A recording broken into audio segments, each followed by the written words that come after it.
আমি রাসেল আছির সাথে। আর শুরু হয়ে গেল ভূত এফএম। আপনাদের সবাইকে স্বাগত জানাচ্ছি ভূত এফএমে আজকে, এবং যারা যেখানে আছেন আশা করছি যে আজকে যে স্টোরিগুলো আছে আমাদের কাছে সেগুলো শুনে আনন্দ পাবেন, ভালো লাগবে এবং এনজয় করবেন অনেক বেশি। এখন চলে যাব আমাদের বাবু ভাইয়ের কাছে এবং তার কাছে একটা চমৎকার ঘটনা শোনাবো। বাবু ভাই, প্রথমে আপনাকে অনেক ধন্যবাদ এবং আশা করছি আপনি সুস্থ আছেন, এবং আপনাকে অনেক ধন্যবাদ স্টুডিওতে আসার জন্য। আপনাকেও ধন্যবাদ রাসেল ভাই। আলহামদুলিল্লাহ এখন সুস্থ আছি।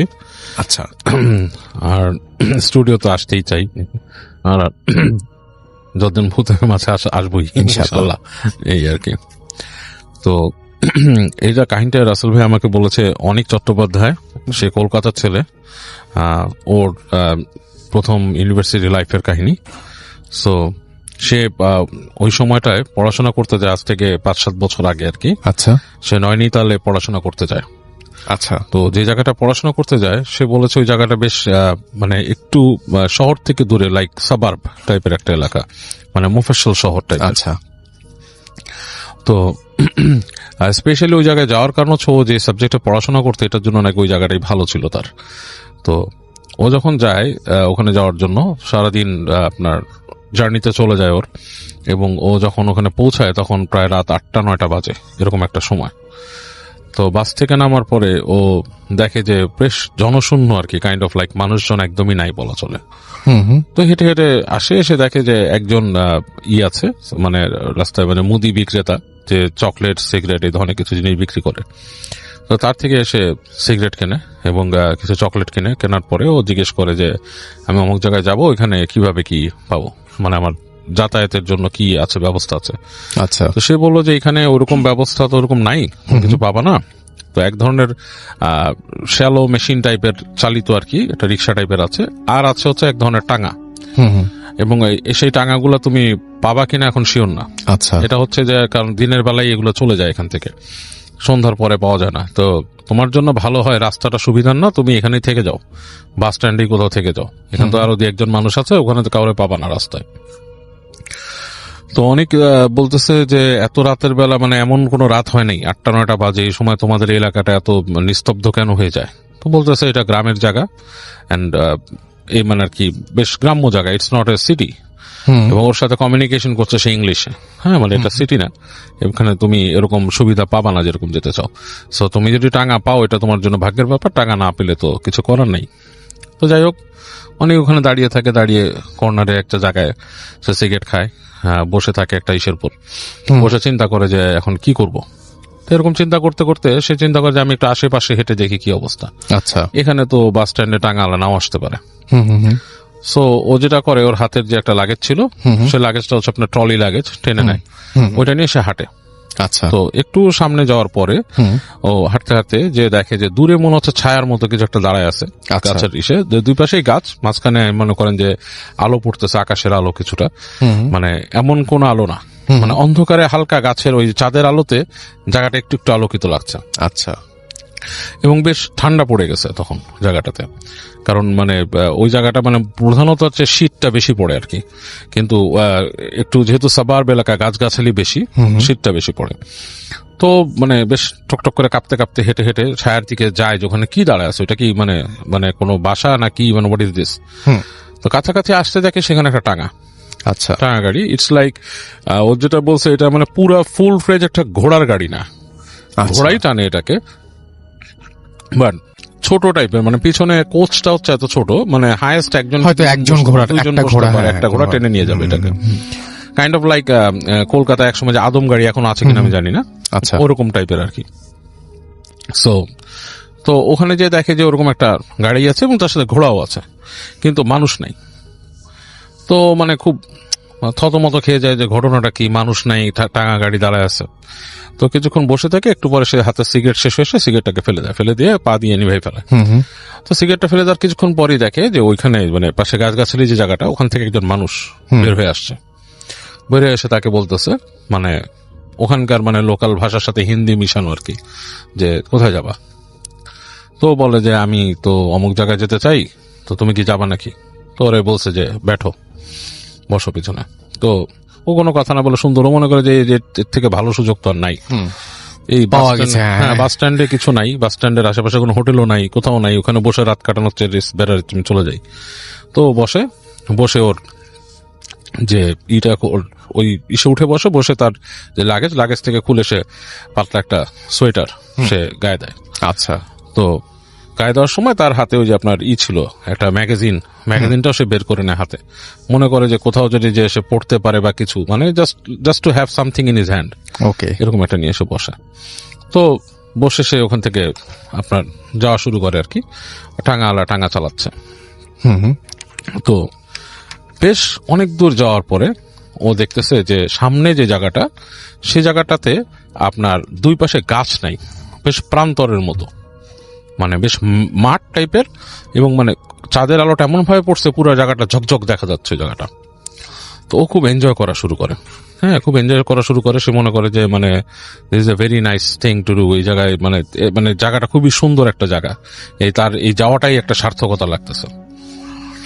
তো এরকমও যায়। তো টাঙ্গালাকে জিজ্ঞেস করে যে এখানকার পরিবেশ কেমন, এই মানে কিছু প্রশ্ন করার চেষ্টা করে লোকটাকে। তো লোকটা দেখাচ্ছে তার কথাবার্তা খুব একটা উত্তর দিচ্ছে না, এবং ওই রাস্তার ঘোড়ার খুরের শব্দে আর মানে খুব চাপা পড়ে যাচ্ছে, আর বাতাস চলছে, খুব শোঁ বাতাস চলছে। তো এই সময় মানে এক সময় চুপই হয়ে যায় যে ব্যাপারটা কি।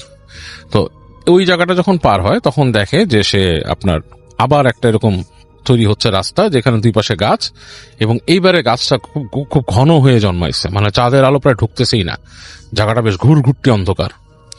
তো ওর বুকের মধ্যে কেমন একটা ছ্যাদ করে উঠে, মনে হয় যে এই অন্ধকারে ঢুকে যাচ্ছে, কেমন জানি লাগে ওর কাছে। জাস্ট লাইক একটা কেইভে, বা আপনার যদি একটা ইসে প্রবেশ করে মানুষ, ধরেন একটা মানে টানেলে প্রবেশ করে, কাইন্ড অফ লাইক গাছের টানেল বলা যায় যেটাকে। তো ওখান থেকে ঢুকে যায় ঘোড়ার গাড়িটা। তো যখন সেখানে ঢুকে তখন না, ও অলমোস্ট কিছু দেখতে পায় না রাসেল ভাই, যেটা হয় যে শুধু ঘোড়ার শব্দ শুনতেছে, ঘোড়ার খুরের শব্দ, আর অন্ধকার, এবং অন্ধকারটা খুব জেঁকে বসছে। তো এই সময় ও মানে টের পায় ওর পেছনে কেউ, জাস্ট লাইক আমরা যদি রিক্সায় কেউ মানে আমরা পা দিয়ে উঠে কারো ঘাড়ের মধ্যে এরকম সুড়সুড়ি দেই, কাইন্ড অফ লাইক দ্যাট, ওর ঘাড়ের মধ্যে শীতল কোনো স্পর্শ, লাইক খুব মানে আইস কোল্ড কোনো টাচ ঘাড়ের কাছে। এবং ও খুব চমকা উঠে লাফ দিয়ে উঠে হাত দিয়ে দেখে যে কিছু নাই, এবং তখন মনে হয় যে কেউ দুষ্টুমি একটা হাসি দিয়ে পাশে চলে আসছে, এরকম একটাই। তো ও খুব ভয় পেয়ে যায়, ও হাত দিয়ে ওই যে টাঙা চালাচ্ছে তার জামা চেপে ধরে। তো দেখে যে টাঙাওয়ালা বেশ চাপা হাসি দিয়ে, কাইন্ড অফ লাইক মজা পেলে যেরকম কাইন্ড অফ লাইক দ্যাট, কেউ মজা করে যে কারোর সাথে আসে ওরকম হাসি দিয়ে বসে যে ব্যাটে রাখো চুড়েল হ্যাঁ, বসে থাকো চুড়েল। তো ও তো এটার সাথে পরিচিত এই জিনিসগুলো, যেহেতু সে ভারতের ছেলে এবং সে ভারতের বিভিন্ন অঞ্চলের বিভিন্ন মিথ, চুড়েল সম্বন্ধে আমি অনেকে হয়তো শুনছে, চুড়েল ইজ আমাদের বাংলাদেশে আমরা যেটাকে অনেকে শাকচুন্নি বলে, অনেকে পেতনি বলে, সামথিং লাইক দ্যাট, বাট ভারতে হয়তো প্রচলিত আছে। অনেকেই চুড়েল সম্বন্ধে অনেক কিছু আমাকে বিস্তারিত আরো বলছে, আমি নিজেও জানতাম, ওর কাছ থেকে আরো কিছু শোনা, যে ওরা যেটা আমরা অনেকে ডাকিনি বলি আমাদের এখানে, কাইন্ড অফ লাইক দ্যাট, এরা পথ দিয়ে আপনাকে নিয়ে যাবে, কোথাও চুবিয়ে মারবে, কখনো তারা আপনাকে ডিসগাইজ করে সুন্দর কোনো মেয়ে সেজে আসে, এরকম kind of like that. Actually মানে টু বি ফ্র্যাঙ্ক এগুলো সবই হচ্ছে জিন, সোর্ট অফ এ জিন। বাট এনিওয়েজ আমি ওর বিশ্বাসেই থাকলাম বা ওর কথাতেই থাকলাম যে ওটা চুড়েল। ওকে যখন এটা বললো, ও তখন ওর গায়ের লোম সব একসাথে দাঁড়ায় গেল। আচ্ছা। এবং মানে ওর মনে হচ্ছে যে আমি এখানে না থাকাটাই বেটার ছিল, মানে কেন আমি এখানে আছি, এরকম একটা বোধ তার মধ্যে আসলো। এবং যখন সেই বোধটা পাইছে তখন তার মনে হলো ঠিক তার পাশেই কেউ বসে আছে সিটে, কোনো নারী। এবং যতটুকু সে স্পর্শ বুঝতে পারতেছে তার শরীরের সাথে স্পর্শ, মানে তার কাপড়ের প্যান্টের সাথে তারই মনে হচ্ছে একটা বরফের টুকরা তার পাশে বসা। এবং মানে ও বলার মতো না, ইন দ্যাট পয়েন্ট ও যেটা করছে, ওর যে লাগেজ নিয়ে চিন্তা করছে যে আমি ওই গাড়ি থেকে লাফ দিয়ে পড়ে যাব নিচে। বাট তখন সে মনে করছে এখান থেকে কোনোভাবে সরতে হবে আমাকে, হ্যাঁ এখান থেকে পড়লে তো আমি শেষ, মানে আমার এটা চিন্তা করে সে ওই মানে পড়ার চিন্তাটা মানে লাস্ট মোমেন্টে তার ওই জ্ঞানটুকু রাখছে যে সে ওখানে পড়েনি। সে চিন্তা করতেছে যে এখান থেকে বেরিয়ে যায় কোনো মতে। তো ওই যে গাড়িটা যখন নাকি ঠিক ওই দূরে দেখতেছে লাইট, ওই টানেলের মতো জায়গাটা যখন পার হয়েছে সে তখন ওখান থেকে লাফ দিছে, এবং সে কোনো লাগেজ টাগেজ কিছু ছাড়াই লাফ দিয়ে পড়ছে। ওখানে পড়ে সেই জায়গাটা পড়ছে, দেখছে সামনে ধুধু মাঠ, লাইক প্রান্তরের টাইপের, দৌড়ানো শুরু করছে। দৌড়াচ্ছে দৌড়াচ্ছে দৌড়াচ্ছে, ওর বুঝতে পারতেছে না ওর পিছনে কিছু আসতেছে কিনা। দৌড়াতে দৌড়াতে দৌড়াতে অনেক দূর পর্যন্ত গেছে, যে দেখছে যে একটা বাসার মতো, মানে কয়েক সারি বাসা ওখানে আর কি, এরকম মানে একতলা বাসার মতো আছে, সেখানে হয়তো বার্ন টার্ন গোয়াল টোয়াল আছে এরকম কিছু। তো ওখানে বাসার সামনে গেছে, তো ফিরে দেখে যে পেছনে একটা নারী মূর্তি আসতেছে। নারী মূর্তি কিভাবে বুঝছে, সে চুল উঠতেছে, চাঁদের আলোয় দেখতেছে, এবং মানে সেটা মানে মানে খুব স্বল্প বসনা উড়ে আসতেছে, এবং মনে হচ্ছে মাটির থেকে, মানে মাটিতে হেঁটে না, মানে মাটিতে বাতাসে সে ভেসে আসতেছে মাটির খুব কাছাকাছি সময় ধরে। এবং ওর যখন খুব কাছে চলে আসছে তখন সে ওখানে জ্ঞান হারায় ফেলছে, তখন আর তার জ্ঞানটা থাকেনি। তো পরবর্তীতে মানে ও জানে না কতক্ষণ সে বেহুশ ছিল, ওর হুশ ফিরে দেখে যে একটা ঘরের মধ্যে সে, এবং সেখানে আপনার এই জ্বলতেছে, বাতি জ্বলতেছে কম পাওয়ারের, একটা লোক, তার সাথে একটা মহিলা, তারা, এবং সে মহিলাকে দেখেও ভয় পাওয়া শুরু করছে, প্রচন্ড ভয় পাচ্ছে। তখন তাকে বলতেছে কি হয়েছে তোমার, জিজ্ঞেস করতেছে ওকে, বলতেছে যে আমি তো আসছি, আমি বাইরের থেকে আসছি, ক্যালকাটা থেকে আসছি, এখানে এরকম এরকম সিচুয়েশন, কিছু কিছু বলতে পারছে আর কি। তখন তাকে বলছে যে এটা কিছু না, এখানকার রাস্তাঘাটে রাতের বেলা এরকম অনেক কিছু দেখা যায়, সো তুমি চিন্তা করো না, তুমি এখানে আসো আমাদের বাসায়, এটা তুমি থাকো, তারপর তোমাকে সকালে আমরা পৌঁছায় দেওয়ার ব্যবস্থা করব।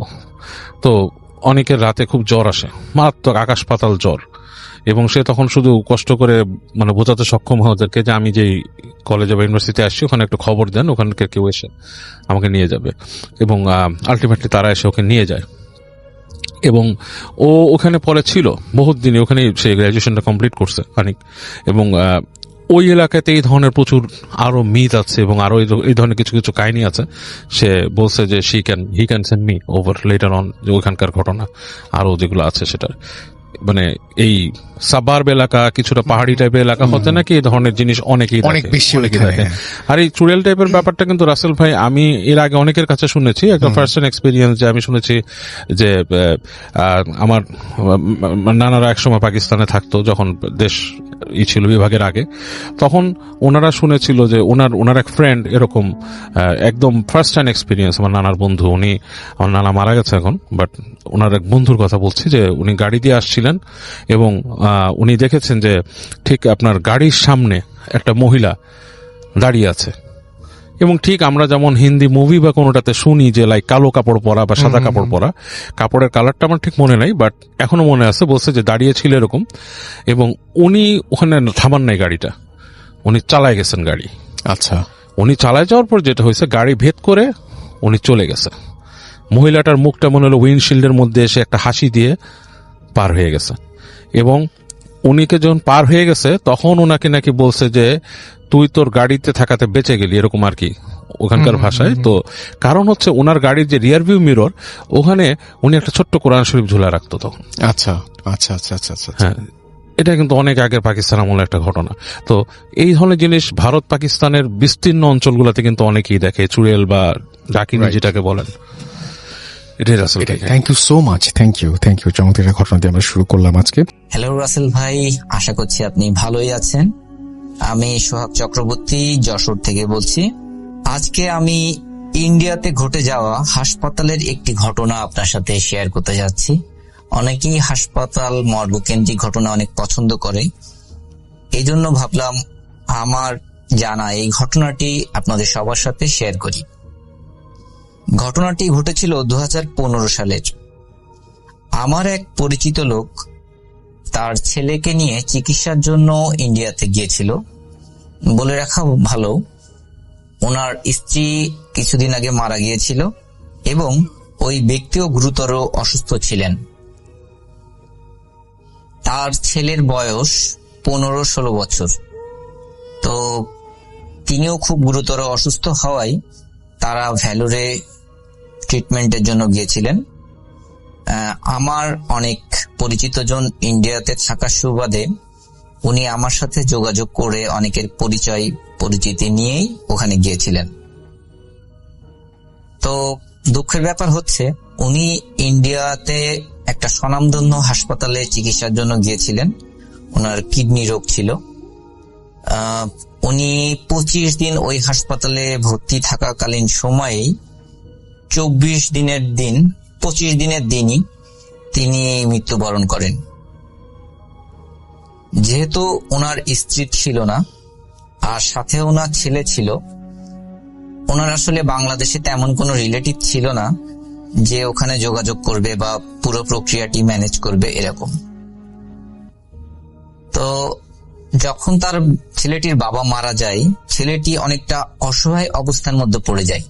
যদিও এর আগে সে বাবার সাথে 4 থেকে 5 বার ইন্ডিয়াতে ভ্রমণ করেছেন, কিন্তু ভ্যালোরে এবারই তারা প্রথম। সো ওখানকার রাস্তাঘাট, কথাবার্তা, মানুষের সাথে এই জিনিসগুলো তার তেমন পরিচিতি ছিল না। তো বাবার চিকিৎসার জন্য অনেক জিনিস তাকে কিনতে গেলেও অনেক সমস্যার মধ্যে পড়তে হচ্ছিল, কারণ সে ওখানকার ভাষা ঠিকভাবে জানে না। এমন অবস্থায় তার বাবা যখন মারা যায়, সে চরম হতাশার মধ্যে পড়ে এবং বুঝতে পারে না সে কি করবে।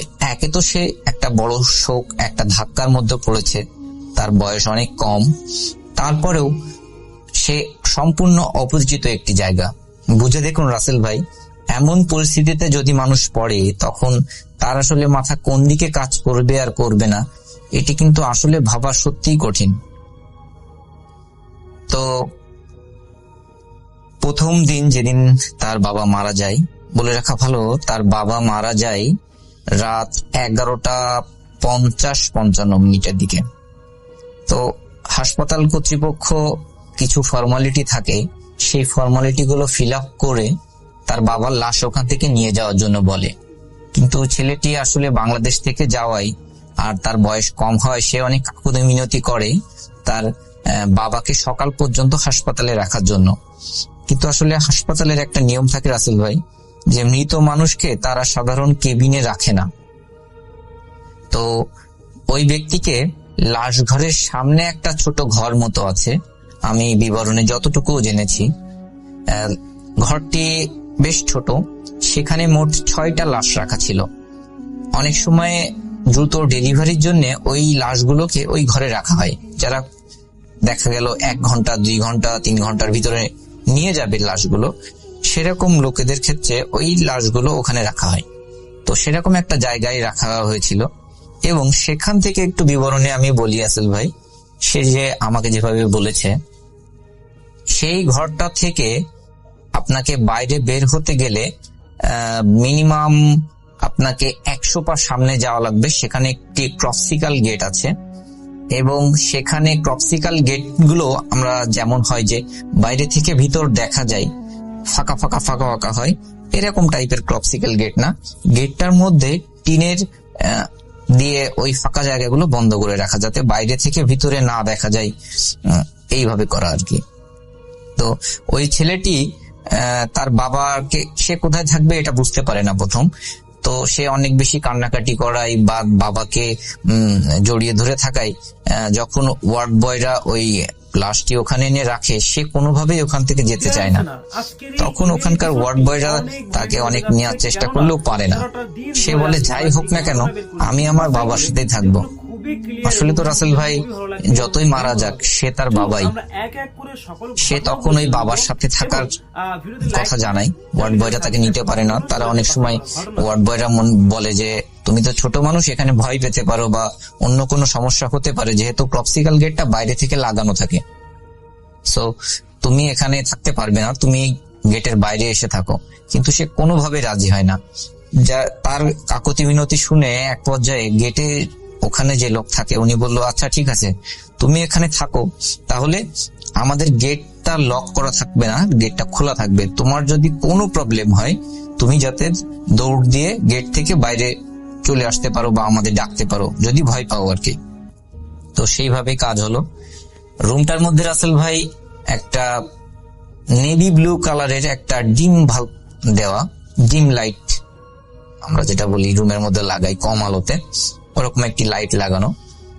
তো সে তার সারা রাতই কান্নাকাটি করেছে। রাত 2টা 3টা এমন সময়ে সে এক পর্যায়ে আর নিচে বসে থাকতে না পেরে সে হলো বাবার যে বেডটা, যেটা স্ট্রেচার নিয়ে আসা হয়েছে, ওই স্ট্রেচারের পরে উঠেই বাবাকে জড়িয়ে ধরে ঘুমায় পড়ে। এক পর্যায়ে সে কিছু শব্দ শুনতে পায়। শব্দটি এমন হচ্ছে ইঁদুর সাধারণত রুমের মধ্যে ঢুকলে যেমন হয় ক্যাচকুচ ক্যাচকুচ ক্যাচকুচ করতে থাকে, একটা শব্দ করে ইঁদুরে, ওরকম শব্দ হচ্ছে। তো এখানে ইঁদুর ঢুকতেই পারে, আসলে রুমগুলো তো অত বেশি ভালো না, রুম ইঁদুর ঢুকতেই পারে। তো সে এটাকে তেমন একটা গুরুত্ব দেয় না, এবং এক পর্যায়ে তার মনে হতে থাকে তার বাবা যেন বেঁচে আছে। কারণ সে যখন ওয়ার্ড বয়ের সাথে স্ট্রেচারে করে লাশটি নিয়ে আসছিল, তখন বাবার হাত পা ঠান্ডা হয়ে গিয়েছিল এবং অনেক সাদা হয়ে গিয়েছিল। তার বাবা অনেক ফর্সা লোক, একদম সাদা হয়ে গিয়েছিল। কিন্তু সে যখন বাবাকে জড়িয়ে ধরে শুয়ে আছে, তখন তার মনে হচ্ছে তার বাবা বেঁচে আছে, জীবন্ত তিনি, কারণ তার শরীরে সে টেম্পারেচার ফিল করতে পারছিল। সে একটা মনের মধ্যে কেন জানি তার একটা সাহস তৈরি হয়ে গেল, সে বাবাকে খুব জড়িয়ে ধরেই ওখানে শুয়েছিল। এবার কিছু সময় পর থেকে আরো কিছু অদ্ভুত ঘটনা ঘটা শুরু হলো। সে হঠাৎ ওই শব্দগুলো বেশি বেড়ে যাওয়ার কারণে সে একটু মুখ উঁচু করে দেখে কিছু লোক ওই রুমের মধ্যে ঢুকেছে। লোকগুলো একেবারে স্পষ্ট না, তারা কিছু কালো কাপড় পরা, কালো জ্যাকেট টাইপের পরা, এরকম কিছু লোক। এবং লোকগুলো হেঁটে হেঁটে কিছু লাশের পাশে যাচ্ছে, লাশের কিছু অংশ উঁচু করছে, এবং তারা কিছু কাঁটা জিনিস এনেছে সাথে করে, সেইগুলো দিয়ে লাশের কিছু অংশ কোপ দিয়ে দিয়ে কাটছে। কেটে কেটে তারা একটা প্যাকেট মতো আনছে, ওই প্যাকেটের মধ্যে ভরছে। এই জিনিসগুলো দেখে উনি কিন্তু সে কিন্তু খুবই ভয় পেতে শুরু করে, কারণ সে তো এমন জিনিস কখনো দেখেনি। তারপরেও সে মনে করছে হয়তো এটা হাসপাতালের কোনো লোক হতে পারে, কারণ লাশ কেটে নিয়ে যাচ্ছে, এটা বাইরের লোক হবে, এটা তো আসলে সে বুঝতে পারে না। কিন্তু এই ব্যাপারগুলো সে দেখছে, আবার মুখ লুকিয়ে পড়ছে যাতে তার এই জিনিসগুলো না দেখতে হয়। কিন্তু তার কাছাকাছি যখন ওই লোকগুলো চলে আসছে, তখন পাশের একটা লাশকে যখন ওইভাবে হাত কাটছে, পা কাটছে বা শরীরের অন্য অংশ কেটে নিচ্ছে, তখন হঠাৎ সে দেখে পাশের সে একজন মহিলা। সে বলছে, আরে এই লোকের চোখ দুটো কত সুন্দর, বলেই সে দেখে আঙুল দিয়ে তার চোখটা টান দিয়ে তুলে ফেললো। এবং চোখটা যখন আঙুল দিয়ে টান দিয়ে তুলে ফেললো রাসেল ভাই, সে তো বয়স অনেক কম, সে দেখছে যে চোখের নিচে অনেকটা লম্বা ফিতার মতো অনেক কিছু একটা মাথার মধ্যে থেকে বের হয়ে আসলো, এবং ওই মহিলা কিছু না বলে বলছে এটা অনেক সুস্বাদু হবে বলে মুখে ঢোকা দিল। এখন সে এই ব্যাপার দেখে এতটাই ভয় পেয়েছে যে আসলে কি বলবে কি বলবে না। আরো রাসেল ভাই আরো অবাক করার ব্যাপার হচ্ছে, সে ওখানে কারোর সাথে ঠিকভাবে কমিউনিকেট করতে পারছে না কথা বা ভাষার কারণে। কিন্তু ওখানে যে লোকগুলো আছে সবাই তারা বাংলা ভাষাতে কথা বলছে। সে এটা দেখে খুবই ভয় পেয়েছে, কারণ এখানে তো হাসপাতালের লোক যদি হয় তাহলে তারা তো ওই ভাষায় কথা বলবে, তামিল ভাষা, হিন্দি ভাষা কিংবা ইংরেজি ভাষাতে, কিন্তু তারা কথা বলছে বাংলা ভাষাতে। এবং চোখ উঠায় সে গালের মধ্যে ঢুকায় সেটা খেয়ে খাচ্ছে, খুব বলছে হ্যাঁ খুব ভালো খেতে, এটা ভালো, ওইটা ভালো, এইভাবে নিচ্ছে। অনেকটা খাচ্ছে তারা, অনেকটা তারা প্যাকেটে ঢুকাচ্ছে। এখন এই পর্যায়ে একটা টুইস্ট আছে রাসেল ভাই। ওই যে আমি প্রথমে বলছিলাম, ছেলেটা প্রথম যখন বাবার বুকের পরে উঠে চিন্তা করলো যে বাবা জীবন্ত, একটা সাহস ফিল হলো, এই ব্যাপারটা আরো পরে ইন্টারেস্টিং হয়ে যায়। সে যখন ভয় পেতে থাকে এবং বাবাকে জোরে চেপে ধরে, তখন তার বাবার একটা হাত তার গায়ের উপর দিয়ে এসে পড়ে। একদম আমরা এক হাত দিয়ে যদি কাউকে জড়িয়ে ধরি, ঠিক যেভাবে জড়িয়ে ধরা হয় সেইভাবে জড়িয়ে ধরে। এখন এইটাই কিন্তু আমরা স্বাভাবিকভাবে ভয় পাবো, কিন্তু ওই ছেলেটি এতই ভয় পেয়েছিল যে যখন তার বাবার একটা হাত জড়িয়ে ধরার মতো তাকে জড়িয়ে ধরে খুব শক্তভাবে, তখন সে খুব বেশি সাহস পেতে থাকে। সে তখন আর এটা ভয় পায় না। এইভাবে সে কত বেলা ভয়তে ছিল বা সেন্সলেস হয়ে গিয়েছিল এটা সে জানে না। ভোরবেলা যখন দেখে বাইরে থেকে কিছু আলো আসছে ওই রুমের মধ্যে, তখন দেখে ওই রুমের মধ্যে আসলে কেউ নাই, আর তার বাবার হাত কিন্তু ওইভাবে আর ধরে নেই, হাত কিন্তু আবার সোজা হয়ে গেছে। সে আসলে যতটা ভয় পেয়েছিল ওই সময়, কিন্তু পরবর্তীতে সে অনেকটাই বেশি অবাক হয় যেটা কি হলো আমার সাথে। তখন সকাল হলে সে বাইরে গিয়ে ওয়ার্ড বয় যারা ওখানে 2-1 দিন কথা বলে যাদের সাথে মোটামুটি পরিচিত হয়েছিল তাদের সাথেই বলে ঘটনাটি এরকম। তখন ওয়ার্ড বয়রা বলে যে আসলে তোমার বয়স কম বলে তোমাকে আমরা ওখানে রাখতে চাচ্ছিলাম না, এই কারণেই। এখানে এরকম প্যারানর্মাল কিছু ঘটনা ঘটে। অনেকেই দেখে যে এখান থেকে লাশ কেউ খেয়ে যাচ্ছে, অনেক সময় বাস্তবিক ভাবেও লাশের কিছু অংশ গায়েব হয়ে যায়। তারপরে আরো অনেক ঘটনা ঘটে। তুমি বয়স অনেক কম হওয়ার কারণে তোমাকে আমরা ওখানে রাখতে চাচ্ছিলাম না। সো এটা ছিল ঘটনা। পরবর্তীতে ওই ছেলে আমার সাথে ফোনে কথা বললে আমি ওখান থেকে কিভাবে আসবে সেটা নিয়ে আমি তাকে সব পরামর্শ দিই। সে লাশ নিয়ে আর দেশে ফিরতে পারে না, ওখানেই তার বাবার লাশের সৎকার করে সে বাংলাদেশে চলে আসে এবং বাংলাদেশে আসার পরে সম্পূর্ণ ঘটনাটি আমার সাথে শেয়ার করে। আমি আজকে সেই ঘটনাটি আপনার সাথে শেয়ার করলাম রাসেল ভাই। যদি আপনার ঘটনাটি পছন্দ হয় তো শ্রোতাদের উদ্দেশ্যে আপনি প্রচার করবেন, আর ভালো থাকবেন। ধন্যবাদ রাসেল ভাই। সোমা ভাই অনেক অনেক প্রশংসা, এবং তারপরে আপনার সেকেন্ড ঘটনায় আমরা চলে যাই। সবাইকে ধন্যবাদ কাহিনীগুলো ভালো লাগার জন্য, আপনাদের জন্য কষ্ট করে কালেক্ট করা। যাই হোক, এটা হচ্ছে তপুর কাহিনী। রাসেল ভাই সে আমাদের মোহাম্মদপুর এলাকার ছেলে। আচ্ছা, কিন্তু তার স্পেসিফিক লোকেশন বলবো না, তার যেখানকার কাহিনী। মোহাম্মদপুর অনেক বড় এলাকা। জি, সেখানকার সেটাই। তো তপুর ব্যাপারটা হচ্ছে সে মোহাম্মদপুরে যে অঞ্চলটা থাকে সে অঞ্চলটা বেশ নিরিবিলি।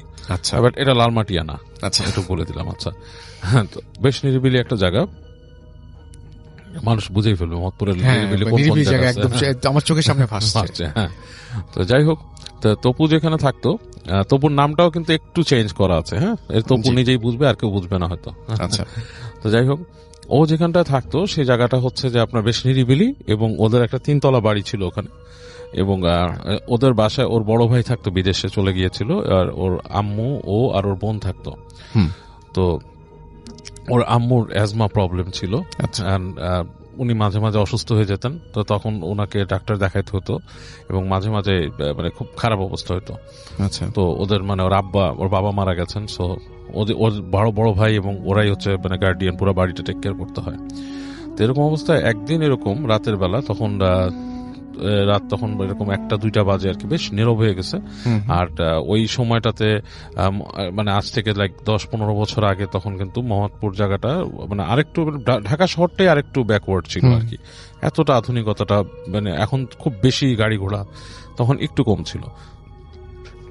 তো যা হচ্ছে যে রাতের বেলা ওর আম্মু এরকম হঠাৎ করে আস্তে আস্তে তার শ্বাসকষ্ট হয়, হাঁপানি উঠে, এবং ওরা মাকে চেষ্টা করে যে যেগুলো দেওয়ার আর কি, যে উনি যে ট্যাবলেট খান, তারপরে নেবুলাইজার মেশিন, এগুলো দিয়ে চেষ্টা করে, বাট দেখছে যে ওনার এটা কমতেছেই না। এমন একটা অবস্থায় গেছে যে ওনাকে মানে মানে ঠিক করে রাখা যাচ্ছে না, শ্বাস উঠতেছে পড়তেছে। তো ওর বোন তখন বলে যে তপু তুই এখন যেভাবে যাক তুই নিয়ে আয়, ডাক্তার নিয়ে আয়। ডাক্তার সাহেব একজন ডাক্তার ছিলেন, তিনি ওদের এলাকাতেই থাকতেন, বাট এটা হচ্ছে একটু পেরিফেরির দিকে, মানে মেইন রোডের কাছাকাছি আর কি, মানে যেই মেন রাস্তাটা আছে ওইটার কাছে। তো এবং ওদের ফ্যামিলির সাথে অনেক বেশি অ্যাটাচ ডাক্তারটা, এবং উনি ওনার চিকিৎসা করে থাকেন সবসময়। তো বলছে যে ওই আঙ্কেলকে নিয়ে আয়, কাজ আম্মাকে এই অবস্থায় হাসপাতালে নেওয়া সম্ভব না, ওনার যে অবস্থা। আমরা চেষ্টা করতেছি ওনাকে ওই যে ইনহেলার, নেবুলাইজার এগুলো দিয়ে যতটুকু রাখার আমি চেষ্টা করছি, তুই নিয়ে আয়।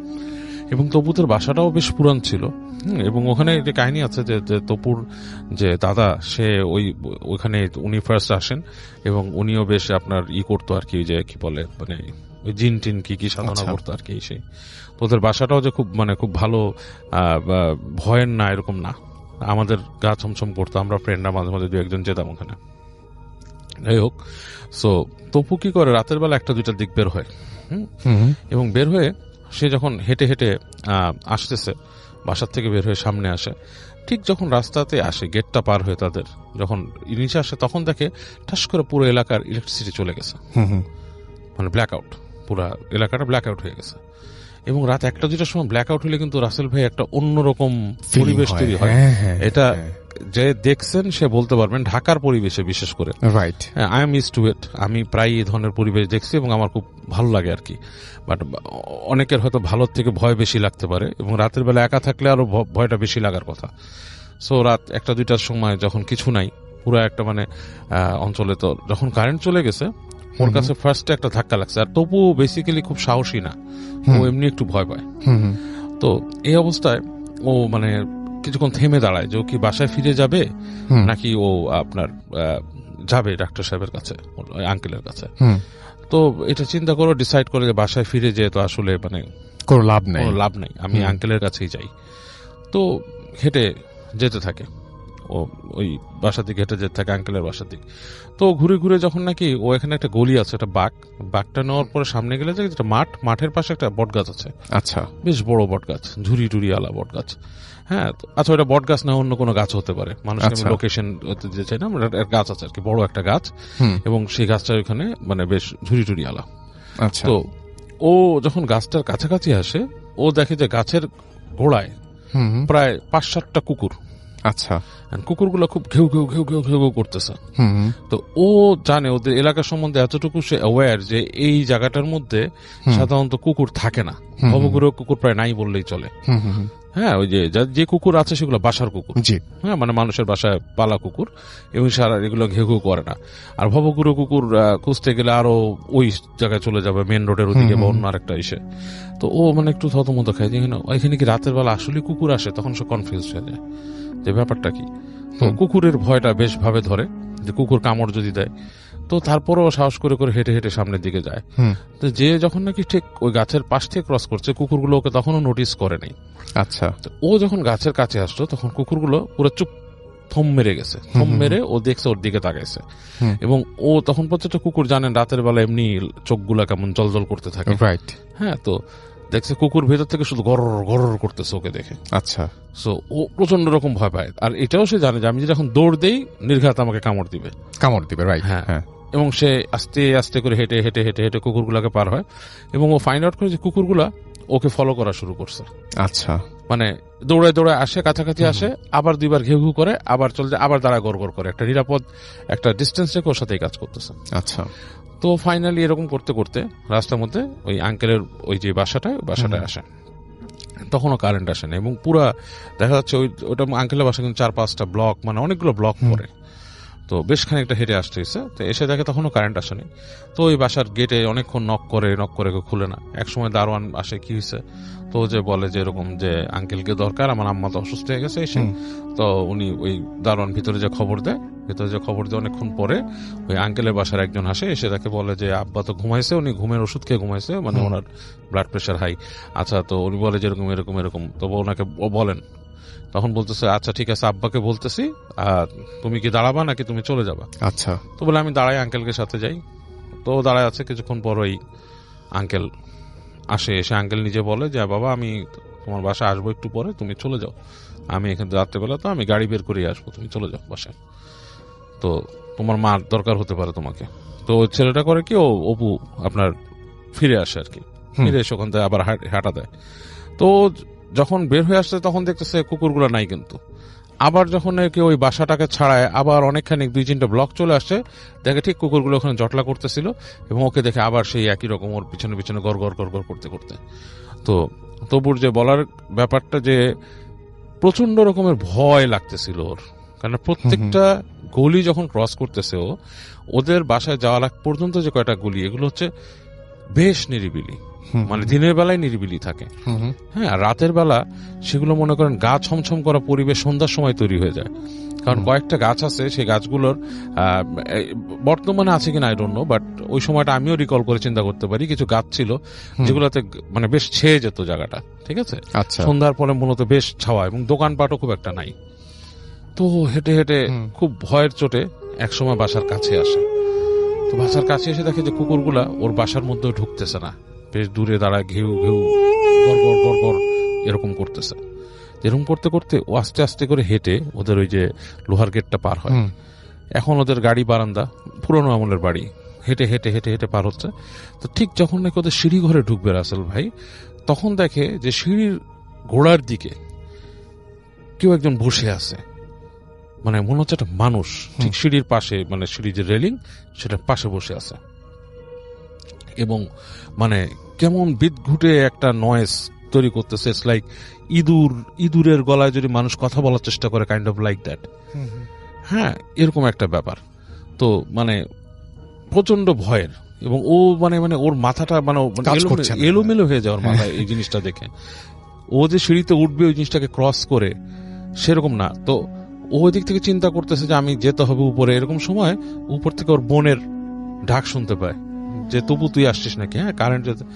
তো ও করে কি, যখন নাকি ওই একটুখানি উঠে সিঁড়িতে উঠে, তখন দেখে যে ওই যে ক্রিচার যেটা সেটা একটু বের হয়ে আসছে। আচ্ছা, হ্যাঁ, হালকা একটা বাইরের আলোর মতোর মুখে পড়ছে। ইটস লাইক খুব বুড়া মানুষের যদি চুল টুল চলে যায় রাসেল ভাই, it's like grey colour skin, like ইঁদুরের বাচ্চা থাকে না কিছু, এই টাইপের স্কিন, কিন্তু মানুষ, মহিলা টাইপের। হ্যাঁ, মানে ওকে দেখে খ্যাক করে একটা শব্দ করে ওকে এরকম মানে মানে মানুষকে ধাওয়া দেয় না সেরকম এরকম একটা ধাওয়া দেয়। হ্যাঁ, এরকম একটা ধাওয়া দেয়, ধাওয়া দিয়ে হ্যাঁ এরকম একটা এরকম সাউন্ড করে। ও করে কি সিঁড়িতে মানে পিছলায় মিছলায় দৌড় দেয়। হ্যাঁ, আর পিছন থেকে বলে তোর মা গেছে। ওর বুকের মধ্যে প্রচন্ড ধাক্কা লাগে এবং একটা সাহসও লাগে। যখন বলে তোর মা গেছে, সে নাকি ঝেড়ে দৌড় দিয়ে নিচে নেমে আসে। মানে ওর মাথায় এমন রাগ উঠছিল যে ও লাথি মারবো এটাকে, এবং নিচে এসে দেখো এটা নাই। আচ্ছা, এবং আলটিমেটলি সে উপরে উঠে যায় তবু, এবং তখন দেখা যাচ্ছে ওর কাইন্ড অফ লাইক সাহস হয়ে গেছে অন্যরকম টাইপের। ও যখন বাসায় আসছে তখন কারেন্ট আসে, ঠাস করে কারেন্ট আসছে, এবং ওর বোন বলতেছে যে আম্মার অবস্থা খুবই খারাপ। সেই তো যখন ভিতরে ঢুকে বোন সহ ঢুকে যায়, দেখে যে ওর আম্মা কোয়াইট নর্মাল, মানে শ্বাসকষ্ট অনেক কমে গেছে, নর্মাল। তোর মাকে যে বলে আম্মু কি হয়েছে, হাত ধরে বেশ ওর মানে আবেগ আপ্লুত হয়ে যায়, বলে কি হয়েছে এসে, তো বলে যে না আমার অনেক শ্বাসকষ্ট ঠিক হয়ে গেছে। তো ইন দ্য মিন টাইম কিছুক্ষণ পর ডাক্তার সাহেব আসেন। ওই ডাক্তার সাহেব এসে ওর মাকে চেক করে বলে কি যে তোমাদের জন্য বেস্ট হয় কি একটা কথা বলি, তোমরা না এই বাসাটাকে ভাড়া দিয়ে কোথাও চলে যাও। আচ্ছা, হ্যাঁ, বলে কেন, বলে তোমাদের ভালোর জন্য বলি, কাজ এই যে এই বাসাটাতে তোমার দাদা থাকতো, তোমার দাদিরও কিন্তু হাঁপানি ছিল। হ্যাঁ, আমার দাদিরও হাঁপানি ছিল, এবং এইটা আমার বিশ্বাস যে এটা সুপার ন্যাচারাল কজ আছে কোনো। আচ্ছা, যদিও আমি একজন ডাক্তার, আমার বলা ঠিক না এই ধরনের কথা, বাট আমি বিশ্বাস করি এরকম কিছু ব্যাপার স্যাপার এখানে আছে। এবং তোমার আম্মার এই যে হঠাৎ হঠাৎ অ্যাজমা অ্যাটাক, ওনার কিন্তু এই শ্বাসকষ্টের অসুখ নাই। এটা আমি বিলিভ করি কিছু একটা, কাজ এই যে ওনাকে ইনহেলার দিছো, এটা তো ওনার একটা কমে যাওয়ার কথা। হ্যাঁ, তারপর তুমি নেবুলাইজার দিছো, এটাও একটা জিনিস ভিতর ক্লিয়ার করে ফেলে। মেডিকেলি যে ছোটখাটো ট্রিটমেন্টটা করা দরকার ওনার অ্যাজমা সিনড্রোমে যা আছে, এটা ওনার ঠিক হয়ে যাওয়ার কথা। উনি এমন পেশেন্ট না যে ওনাকে অক্সিজেন যে সারাক্ষণ রাখতে হবে, সেগুলো আমি ওরকম ব্যবস্থা করতাম। তো এগুলো এক একটা অ্যাটাক হচ্ছে এখানে, তোমাদের এখানে। আমার মনে হয় ওনাকে নিয়ে যাও, ওনাকে অন্য একটা পরিবেশে রাখো, তোমাদের এখানে থাকতে হবে না। তো ডাক্তার সাহেব এগুলো বলে চলে যায়। ডাক্তার সাহেবকে অনেক গুদায় ওর বোন, যে বড় বোন আর কি, যে ডাক্তার সাহেব কি আসলে আঙ্কেল এখানে কি আমাদের বাসা। বলে না তোমরা অনেক কিছু ফেস করো না, তোমার দাদা থাকতে তো শুনতাম আমরা যে এখানে তোমাদের এখানে এরকম হতো। হ্যাঁ, মানুষকে এরকম ধাক্কা দিয়ে ফেলে দিত, ই করতো, এবং এখানে তোমার দাদার এখানে জিন ছিল, দুষ্ট জিন ছিল, তোমরা কতটুকু দেখো কিনা এসেই। তো তপু আর ডাক্তার সাহেবকে ওই ঘটনাটা বলে নেই, সে নিজে নিজে এটা নিজের মধ্যে রাখছে। এবং ওরা একসময় বাসা ছেড়ে চলে যায় তার 2-1 বছর পর, এবং 2-1 বছর পরে তপু আর কিছুই দেখে নাই। এবং সে যা বলছে যে দেখো আমার ভেতরে একটা সাহস, আমি বিশ্বাস করি এখন আমি যদি ওভারকাম করতে পারি, আমার বাসা এই জিনিসগুলো আমাকে কোনো ক্ষতি করতে পারবে না, এটা আমাদের বাসা, আমি এটাই করি। আমরা এই আত্মবিশ্বাসটা থাকতে। হ্যাঁ, বলছে যে আমরা চলে গেছি বাসার থেকে নট বিকজ অফ যে এই জিন ক্ষতি করতেছে বা কিছু, আমরা চলে গেছি আমাদের দরকারে। আমাদের বাসা আসলে আমাদের হচ্ছে না, মানে ওইভাবে করে বাসাটা বেশি বড়, আমাদের একটা কম্প্যাক্ট জায়গা দরকার, বাসাটা পরবর্তীতে আমরা বিল্ডার্সকে দিয়ে দিব এই কারণে, but not because of that জিন। বাট ওই ভয় আমি পাইছি। এবং তবু বলতে যে ওদের বাসায় এরকম প্রায়ই হতো, ছাদের মধ্যে ঠাস করে ইট মারতো, কে একলা দাঁড়ায় থাকলে মনে হতো ছাদে কেউ আছে, এরকম জিনিসগুলা প্রায় হয়। এবং আমি আপনাকে বলছি আমার এক রিলেটিভের বাসা ছিল ওই মোহাম্মদপুরেরই একটা এলাকায়, ওইটাও খুব ভয়ঙ্কর ছিল এরকম। সেটাই। থ্যাংক ইউ সো মাচ বাবু ভাই, থ্যাংক ইউ সো মাচ। তো আপনার নামটা প্লিজ একটু বলবেন, কোথা থেকে এসেছেন, তারপরে আপনার ঘটনায় যাব। থ্যাংক ইউ রাসেল ভাই, আমি সোহাগ, জি, রাজশাহী থেকে, এখন মিরপুর 1-এ থাকি আমি। জি, ধন্যবাদ লিসনার্স। আমি যে ঘটনাটা বলবো তার আগে একটু শুধুমাত্র কিছু কথা বলে নিতে চাই। রাসেল ভাই, আপনাদের যে অনেকদিন আগে একটা এপিসোড হয়েছিল, এই এপিসোডটাতে আপনার একটা এপিসোডে প্রচার করেছিলেন যে কোনো একটা ছেলে 2008 সালে 25 ডিসেম্বর রাত্রে সে 2টা কয়েন নিয়ে উধাও হয়ে যায়। কয়েনগুলো অনেক পুরনো ছিল।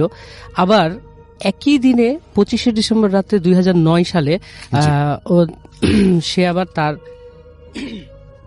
ঠিক ওই জায়গায় ওই ফেরত সময়টাতে আসেন। ফেরত আসে। এই যে এই বিষয়টা হচ্ছে কি যে উধাও হয়ে গেল আবার ফেরত আসলো। এই একটা বছরে তার বাবা মা অনেক পেপার পত্রিকা বা অনেক খোঁজাখুঁজি করেছে। জাস্ট এটা ছিল একটা ঘটনা, এটা তখনকার সময় একটা ঘটনা ছিল, এটা আমরা রেডিও ফুর্তিতে শুনেছি। বাট আমি যে ঘটনাটা বলবো সেটা হচ্ছে সিলেটের। লাস্ট ফ্রাইডেতে আমি হচ্ছে যে সিলেটে গিয়েছিলাম কোন একটা কাজে, অফিসিয়াল কাজে। দেন আমি খুব পাশাপাশি হচ্ছে চা বাগান থাকার কারণে আমি ওখানে চলে যাই চা বাগান দেখার জন্য। দেন আমি যখন চা বাগানে যে পৌঁছাই তখন ওখানে যে কেয়ারটেকার থাকে, কেয়ারটেকারকে সাথে নিয়ে আমি চা বাগানের মধ্যে ঢুকি। সরি। জি। যখন চা বাগানে ঘুরতে ঘুরতে ওই টিলাগুলোর উপরে যখন উঠি তখন ওই কেয়ারটেকারকে আমি একটা সময় যাওয়ার পরে জিজ্ঞেস করছিলাম যে আঙ্কেল, আপনারা যে এই চা বাগানে ঘুরেন তো কখনো কি এরকম ভৌতিক কোনো জিনিস আপনাদের সামনে আসে কিনা? তখন তিনি বলছিলেন যে হ্যাঁ এরকম হয়, এরকমই একটা ঘটনা, তাহলে আপনাকে আমি শোনাই। তো উনি আমাকে বলছিল এই ঘটনাটা হচ্ছে 1991 সালের একটা ঘটনা।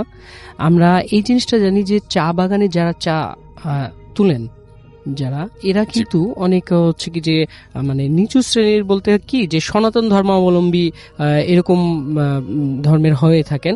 তো এদের মধ্যে একজন লোক ছিলেন, উনি হচ্ছে মুসলমান ধর্মাবলম্বী। ওনার নাম ছিল হচ্ছে সুরুজ আলী। উনার ফ্যামিলিতে ছিল হচ্ছে মানে যারা কাজ করেন তারা অত্যন্ত মানে খুব গরিব হয়ে থাকেন, দরিদ্র হয়ে থাকেন। দরিদ্র ঘরের লোক ছিলেন। তো ওই সুরুজ আলীর এক ছেলে এক মেয়ে। তো মেয়ে 12-14 বছর বয়সী একটা মেয়ে, আর সেই ছেলেটা হচ্ছে ছোট ছেলে। তো সুরুজ আলী এবং তার স্ত্রী দুইজন একসাথে হচ্ছে কি যে ইয়েতে চলে যায়, চা তুলতে চলে যায়। প্রত্যেক দিনই 2 শিফটে চা তুলেন, সকাল 6টা থেকে অলমোস্ট 12টা পর্যন্ত, আবার এইদিকে দুপুরের খাবারের পরে মোটামুটি 2টা থেকে একেবারে সন্ধ্যা 6টা পর্যন্ত। যদি শীতের দিন হয় তাহলে আরো আগে চলে আসেন। তো এইভাবে চা তুলেন। তো যাচ্ছিল দিন, এভাবেই যাচ্ছিল। তো সুরুজ আলীর সাথে সুরুজ আলীর স্ত্রীও যখন চলে যায়, মাঝে মাঝে সুরুজ আলীর যে মেয়ে উনিও চলে যান চা তুলতে। এটা তাদের একটা সংস্কৃতিই বলা চলে যে বংশ পরম্পরায় চা তুলতেই হয়। তো উনিও চলে যান। এরকম যখন চা তুলতে চলে যান, একদিনকে বাসায় সুরুজ আলীর মেয়ে আর সুরুজ আলীর ছেলে একাই ছিলেন। তো প্রায়ই দেখা যেত যে ওদের বাড়ির দরজায় নক হচ্ছে, অ্যাজ লাইক টিক টিক করে নক করছে, করার পরে বলছে সুরুজ মিয়া চলো যাই, চা তুলতে যাই। তো এইরকম বলে কি যে ওই সুরুজ আলীর মেয়ে তখন দরজা খুলে বলে যে বাবা তো চলে গেছে, কিন্তু দরজা খুলে কাউকে দেখতে পায় না। আচ্ছা। এরকম 2-3 দিন যখন হওয়ার পরে তখন ওই মেয়েটা ওনার মাকে বলছে, আম্মা দেখো যে প্রত্যেক দিনই তোমরা চলে যাওয়ার পরে এরকম ডাক দেয় আর হচ্ছে কি যে কাউকে দেখতে পায় না। তো উনার মা বলে কি যে এটা কোনো কিছু না, হয়তো বা কেউ মানে একটু মস্করা করে এই জিনিসটা করছে। দেন একদিন কি হয়েছে যে সুরুজ আলী এবং সুরুজ আলীর স্ত্রী চা তুলতে চলে গেছে, অ্যাজ লাইক 1:45 দিকে, দুপুরবেলা, একেবারে সানি রে, দুপুরবেলা 1:45 দিকে সুরুজ আলীর মেয়ে উনিও চলে গেছে চা তুলতে যাওয়ার সময় তখন বলছে কি যে উনি যখন আস্তে আস্তে চা তুলতে, আমরা তো জানি চা বাগানটা টিলার মধ্যে হয়, আস্তে আস্তে উপরে উঠে যায়। তো সুরুজ আলীর মেয়ে চা তুলতে তুলতে একটা সময় মাঝামাঝি টিলাতে যখন গেছে তখন তিনি দেখছে কি যে ওনার সাথে আরো অনেকেই চা তুলছে, অনেকজন চা তুলছে, একসাথে চা তুলছে। দেন মনোযোগ সহকারে সে চা তুলতে তুলতে একটা সময় সে টপ অফ দ্য হিল, একেবারে মানে ওই টিলাটার একেবারে উপরে উঠে যায়, চূড়ায় উঠে যায়। উঠে যাওয়ার পরে ওর গোটা শরীরে একটা ফ্লো, একটা গরম উইন্ড, একটা ফ্লো জোরে এসে ধাক্কা দেওয়ার সাথে সাথে তার চোখ সব বন্ধ হয়ে যায়, চোখ জ্বলা শুরু করে। যখন তো চোখ বন্ধ হয়ে যায়, তখন সে হালকা করে তাকায়, দেখে যে তার সাথে যারা ছিলেন চা বাগানে, যতগুলো লোক ছিল চা তুলছিল, তারা একজনও নাই। তারপর তার চোখটা আবার বন্ধ হয়ে যায়, মানে খুব বেশি জ্বলছিল। তখন সে চোখটা খোলার পরে খুব কষ্ট করে যখন চোখটা খুলেন, তখন দেখেন কি তার সামনে একটা শেপ দাঁড়িয়ে আছে, খুব কালো কুচকুচা কালো একটা শেপ। সেই শেপটা এমন একটা শেপ যেটা একটা কাঠের উপরে একটা মানুষের ছায়া দিয়ে কাঠটাকে যদি কাটা হয়, একটা মানুষের ছায়া দিয়ে যদি কাঠটাকে কাটা হয়, তাহলে ওই যে শেপটা, কিন্তু মুখ বা চেহারা অ্যাজ লাইক এস ফেস কোনো কিছুই নাই, একটা প্লেন ফেস, কাট আউটের মতো। হ্যাঁ কার্টুনের মতো, তার মধ্যে কোনো চোখ নাই, নাক নাই, মুখ নাই, নাথিং ইজ দেন। কিন্তু ওখানে একটা বিষয় ওই মেয়েটা মানে লক্ষ্য করছিল এইভাবে যে তার সে কুচকুচা অবয়বের মধ্যে অনেক লোম ছিল, যে লোমগুলা খাড়া খাড়া ছিল, কালো লোম ছিল, কিন্তু ওই লোমগুলানের মাথায় একটা করে চা পাতা ছিল, মানে চায়ের কচি পাতা যেটাকে বলে কুশি পাতা, সেই পাতা একটা করে চা পাতা ছিল। এটা দেখার পরে সে মেয়েটা খুব জোরে চিৎকার করে বসে। চিৎকার করার পরে সেই সময়টা ছিল অলমোস্ট, সে বাড়াই ছিল কয়টা 1:45 দিকে, কিন্তু ওই মেয়েটা পৌঁছাইছে যখন চিৎকার করছে ঠিক মাগরিবের 10 মিনিট কি 15 মিনিট আগে। এমন একটা সময়, মানে চা তুলতে তুলতে ওকে এমন একটা সময়ে নিয়ে যাওয়া হয়েছে যে মাগরিবের ঠিক আগ মুহূর্তে চলে গেছে। এখন যখন চিৎকার করেছে তখন ওই হিলের নিচে যারা থাকেন, কেয়ারটেকাররা যারা আছেন, তখন এই চিৎকারটা শুনতে পায়। এদিকে লং টাইম হয়ে গেছে, সুরুজ আলীর বাড়িতেও খোঁজাখুঁজি শুরু হয়ে গেছে যে আমার মেয়ে কই। এদিকে যখন চিৎকার শুরু হয়েছে, খুঁজতে খুঁজতে খুঁজতে অলমোস্ট 9টা বেজে গেছে, 9টা পৌনে 10টা বেজে গেছে, 9:30 পৌনে 10টা এরকম বেজে গেছে। দেন ওই কেয়ারটেকাররা সুরুজ আলীর মেয়েকে পায়। মেয়েকে পাওয়ার পরে যখন মেয়ে সেন্সলেস অবস্থায় পায়, মেয়েকে তুলে নিয়ে আসার পরে মেয়েকে যখন বাসায় নিয়ে আসে, যখন মেয়ের সেন্সটা ফিরে আসে, তখন সে অনেক মানে ভীত থাকে, ভয় পায় যে আমি উনি যেদিকেই তাকাচ্ছিল ওই ফেসটাই শুধু শুধু দেখতে পাচ্ছিলেন। তার মা কি, তার বাবা কি, কিচ্ছু না, শুধু ওই ফেসটা দেখতে পাচ্ছে। এটার পরে তার মানে একটু অসুস্থ হয়ে পড়ে, তখন তাকে একটা হুজুরের কাছে নিয়ে যায়, সুরুজ আলী একটা হুজুরের কাছে নিয়ে যায়। হুজুর তখন বলে কি যে আপনার মেয়ে অলমোস্ট দুপুর বেলায় বের হয়েছিল। আর এটা তো আমরা জানি যে দেখা যায় কি যে এমনও অনেক কিছু জায়গা আছে দিনের বেলায়, এমন কিছু কিছু সময় আছে দিনের যে সময়গুলোতে দেখা যায় যে ওরাও একটা জাতি, ওরা অশরীরী বলেন বা যে জিন বলেন, যেটা বলেন না কেন, ওরা হাঁটাচলা করে, বা এই জায়গাতে তাদের একটু ডিস্টার্ব হয়েছে, এই জন্য তাকে এই জিনিসটা দেখানো হয়েছে। সো এখন কি হলো, হুজুর তাকে বলল কি যে আমার একটা তাবিজ দিয়ে দিচ্ছে, এই তাবিজটা আপনি রাখেন। তাবিজ দিয়ে দিয়েছে, সবকিছু ঠিক। মাঝখানে 4টা বছর কেটে গেছে, কিচ্ছু হয়নি, সব নর্মাল। সবাই বলে কি যে সুরুজ আলীর মেয়ে একেবারে ফ্রেশ, ঠিক আছে, সবকিছু ঠিক হয়ে গেছে। এরপরে একদিন হঠাৎ করে দেখে কি সুরুজ আলীর মেয়ে, তার হাতে ওই তাবিজটা নাই। তাবিজটা কোথায় ছিঁড়ে পড়ে গেছে সুরুজ আলীর মেয়ের মানে খেয়াল নাই। সুরুজ আলীর মেয়ে বলছে যে আম্মু দেখো আমার হাতে কিন্তু ওই তাবিজটা নাই। আর মা বলছে 4টা বছর কেটে গেছে, এটা অ্যাজ ইউজুয়াল কোনো কিছুই না, এটা আর কিছুই হবে না। তখন এইভাবে চলতে চলতে একদিনকে কি হলো যে সুরুজ আলীর মা, সুরুজ আলীর স্ত্রী আর সুরুজ আলী চা তুলতে চলে গেছে। সেই দিনও একইভাবে ওই মেয়ে চা তুলতে বের হয়ে গেছে। বের হয়ে যেতে যেতে 4 বছর আগে যে ঘটনাটা ঘটেছিল, একইভাবে 4 বছর পরে যে ঘটনাটা ঘটলো, যে সে আবারও টপ অব দি হিল, ওই হিলের একেবারে চূড়ায় উঠে, যে ঠিক একইভাবে তাকে ওই একটা মানে ওয়ার্মি উইন্ড তার গায়ে লাগার পরে তার চোখগুলো একেবারে মানে আবার জ্বলা শুরু হয়। যখন জ্বলা শুরু হয় তখন এই জিনিসটা ও বুঝতে পারে। তখন সে আবার চিৎকার করে। চিৎকার করার পরে বলে কি যে আমাকে তোমরা নিয়ে যাও, আমাকে নিচে নিয়ে যাও। তখন যারা চা তুলছিলেন তারা সবাই মিলে তাকে নিয়ে নিচে নামিয়ে নিয়ে আসেন। নামানোর পরে নিচে যে রাস্তাগুলো থাকে ওই রাস্তার উপরে বসায় তাকে পানি টানি খেতে দেন। পানি টানি খেতে দেওয়ার পরে একেবারে সুরুজ আলীর মেয়ে নর্মাল, কোনো সমস্যা নাই। সবাই মনে করলো যে হ্যাঁ ঠিক আছে, ভালো হয়ে গেছে, আমরা সবাই চা তুলতে যাই। চা তুলতে যাওয়ার পরে যেটা হলো যে সবাই দেখছে যে কালো মেঘ উড়ে আসছে, কিন্তু ওই সময়টা কোনোভাবে মেঘ আসার কথা না, কারণ একটা সানি ডে ছিল। ওই সময়টা হঠাৎ করে কালো এক পশলা মেঘ চলে আসে, সবাই দেখছে মেঘ আসছে, কিন্তু সুরুজ আলীর মেয়ে ওই মেঘগুলাকে খেয়াল করছে যে হ্যাঁ আমার সামনে চলে আসছে, আর ওই মেঘগুলানের মধ্যে মেঘের মতো যে কালোভাবে একটা চলে আসছে, ওইটা সূর্যালের মেঘকে চারিদিক দিয়ে ঘিরে নিচ্ছে। আর সবগুলাই ছিল ওই মানে যে ফেসগুলো ছিল, যে ফেসটা, যে অবয়বটা সে দেখেছে, এই ফেসের চারিদিক দিয়ে তাকে ঘিরে ফেলছে।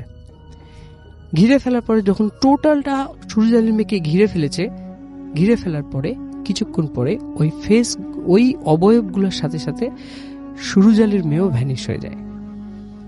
আর সেই সাথে আজও সুরুজালি তার মেয়েকে খুঁজে পায়নি, এখনো পর্যন্ত পাওয়া যায়, এখনো পর্যন্ত পাওয়া যায়নি। এটাই ছিল ঘটনা। ভাইয়া চলে যায় আপনার ঘটনায়।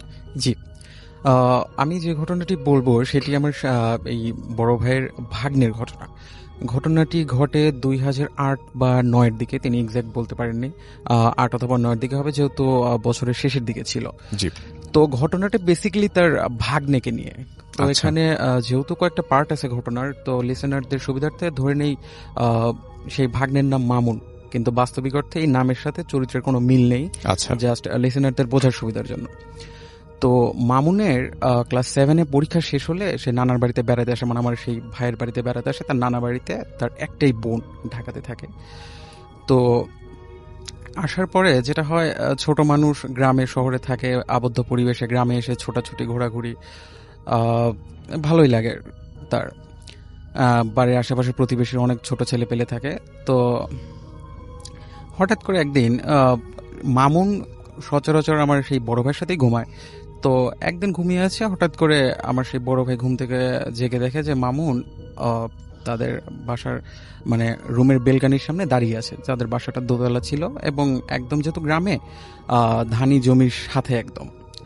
তো দেখে মামুন বেলকানির সামনে দাঁড়িয়ে আছে। তো যে বলছে, কেন ভাগ্নে তুমি এখানে দাঁড়িয়ে আছো কেন, ঘুমাও নাই? তখন বলছে, আচ্ছা মামা, তোমাদের এখানে কি শহরের মতো নাইট গার্ড আছে? তো বলছে, না, এখানে তো কোনো নাইট গার্ড নাই, তুমি নাইট গার্ড পাও কোথা থেকে? দেখো ওইখানে তাকায় দেখো, একটা লোক দাঁড়িয়ে আছে।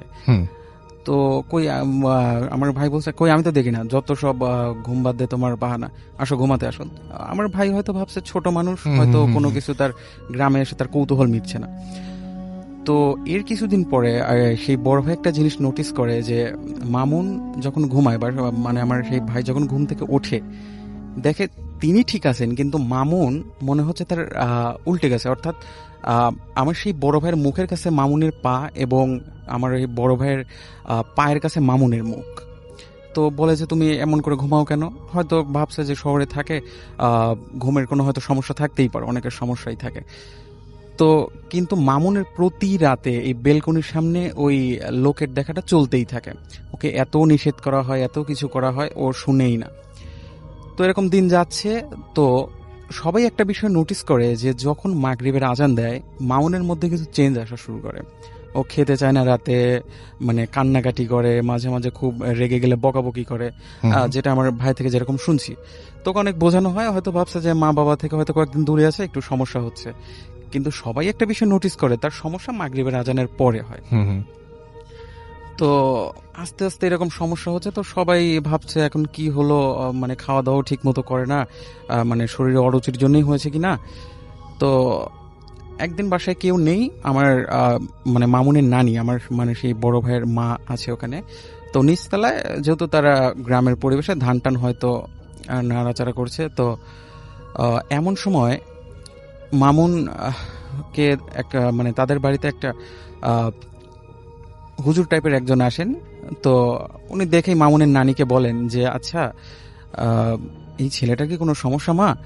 তো বলছে, হ্যাঁ আমার নাতি এরকম করে, মাগরিবের আজান দিলেই দেখেন বাবা এরকম শুরু করে, কি করা যায়, একটু দোয়া টোয়া পড়ে দেন। তো বলছে, আসলে দেখ এখন তো সময় খারাপ, বাচ্চা মানুষ, এর দিকে নজর লাগছে। তো বলছে, নজর কেমন? বলছে, ও তুই বুঝবি না, যদি সারাতে চাস একটু কষ্ট করতে হবে। বলছে, কি কষ্ট? বলছে, কিছু না, আপনার নাতির একটু হাতের একটু রক্ত লাগবে, কয়েক ফোঁটা। তো বলছে যে ছোট মানুষ, রক্ত লাগবে? বলছে, না সমস্যা নেই, 2-1 ফোঁটা, এটা কোনো বিষয় না, ও ঠিক হয়ে যাবে। যেহেতু ওর উপর একটা বদজিনের আসর পড়ছে, ওর চিকিৎসা করতে হবে। তো যথারীতি সরল মনা বুঝে তার নানি এই কাজটা করে। তো এই ঘটনার কিছুদিন পর থেকে মামুনের মধ্যে আর বেশি মানে চেঞ্জ আসে। সে একদম কারোর সাথে কথা বলে না, খেতে চায় না, খাওয়াতে হলেও জোর করে খাওয়াতে হয়। তো ওর নানি একটা জিনিস নোটিস করে, যেহেতু তাদের বাড়িতে মেম্বার কম, দেখে যে সকালবেলা মামুনের নানা হয়তো মাছ বা মাংস কোনো কিছু নিয়ে আসছে, যেহেতু গ্রামের পরিবেশে দেখে মামুন মানে মাছ বা মাংস কোটার পরে যে উচ্ছিষ্ট অংশগুলো থাকে, মাছের আইস বা মুরগির নাড়ি ভুড়ি, ওইগুলো মামুন খাচ্ছে। আচ্ছা, তো এটা তো স্বাভাবিক না, এটা তখন সবাই দেখে এটা তো পুরোপুরি অস্বাভাবিক, এটা কিভাবে খাওয়া সম্ভব এই বাচ্চার, একদম ছোট না সে, একেবারেই সম্ভব হ্যাঁ না। একেবারেই সম্ভব না। তো সবাই চিন্তায় পড়ে যায় কি হচ্ছে, এরকম মামুনকে নিয়ে কি সমস্যা, ওর বাড়িতেও বলা যাচ্ছে না, মা বাবার চিন্তা করবে যেহেতু নানার বাড়ি আছে। তো একদিন মামুনকে আর রাত্রে পাওয়া যায় না।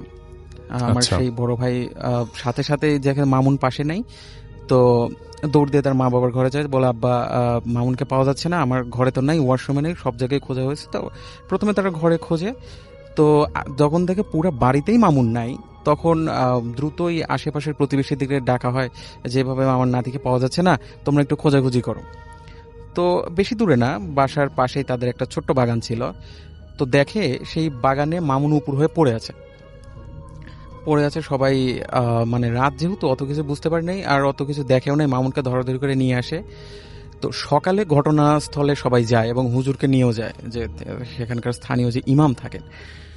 তো গিয়ে দেখেন ওখানে মানে স্কেচ করে, মানে মানে মাটিতে ভর দিয়ে না, মানে স্কেচ করে মাটির উপর কিছু লেখা আরবির মতো। তো আমার সেই ভাই বলে যে হুজুর কি লেখা? তো হুজুর বলেন এটা সরাসরি আরবি না, আরবির মতো হলেও এটা উর্দু ভাষা, কারণ আচ্ছা। উর্দুতে আরবির কিছু মানে অতিরিক্ত কিছু ওয়ার্ড আছে। তো বলে কি বুঝছেন আপনি? তো বলছে যে আসলে তেমন কিছু না, দেখা যাক কি হয়, কয়টা দিন যেতে যাও, ওকে দোয়া দরুদ পড়ে দেবো, ঠিক হয়তো হয়ে যাবে। তো এরপরে কয়েকদিন পরে আরো ভয়াবহ ঘটনা হয়। সকালবেলা পাশের তাদের প্রতিবেশী মামুনের নানিকে জোরে জোরে রাখছে, খালাম্মা তাড়াতাড়ি নিচে আসেন, খালাম্মা তাড়াতাড়ি নিচে আসেন। তো বলছে কি হয়েছে? তাড়াতাড়ি নিচে আসেন। তো বলছে আপনার নাতির কি কোনো শারীরিক সমস্যা? বলছে কেন, কি হয়েছে? তো বলছে দেখেন কি করছে। তো তারা গিয়ে দেখে যে মামুন ওই পাশের বাড়ি তাদের যে প্রতিবেশী থাকে, যেহেতু গ্রাম্য এলাকা, তারা হাঁস বা মুরগি পালন করে। তো মামুন দেখে একটা হাঁসের আস্ত, একটা জ্যান্ত হাঁসের মাথা মানে ছিঁড়ে চাবাচ্ছে। যেহেতু ছোট আচ্ছা। মানুষ, তার পক্ষে তো এই মানে জ্যান্ত একটা হাঁসের মাথা চাবানো সম্ভব না, কিন্তু সে মুখের ভিতর নিছে এবং দেখে তার মানে মুখ ছুটি কেটে গেছে এবং আচ্ছা। তারই রক্ত বের হচ্ছে।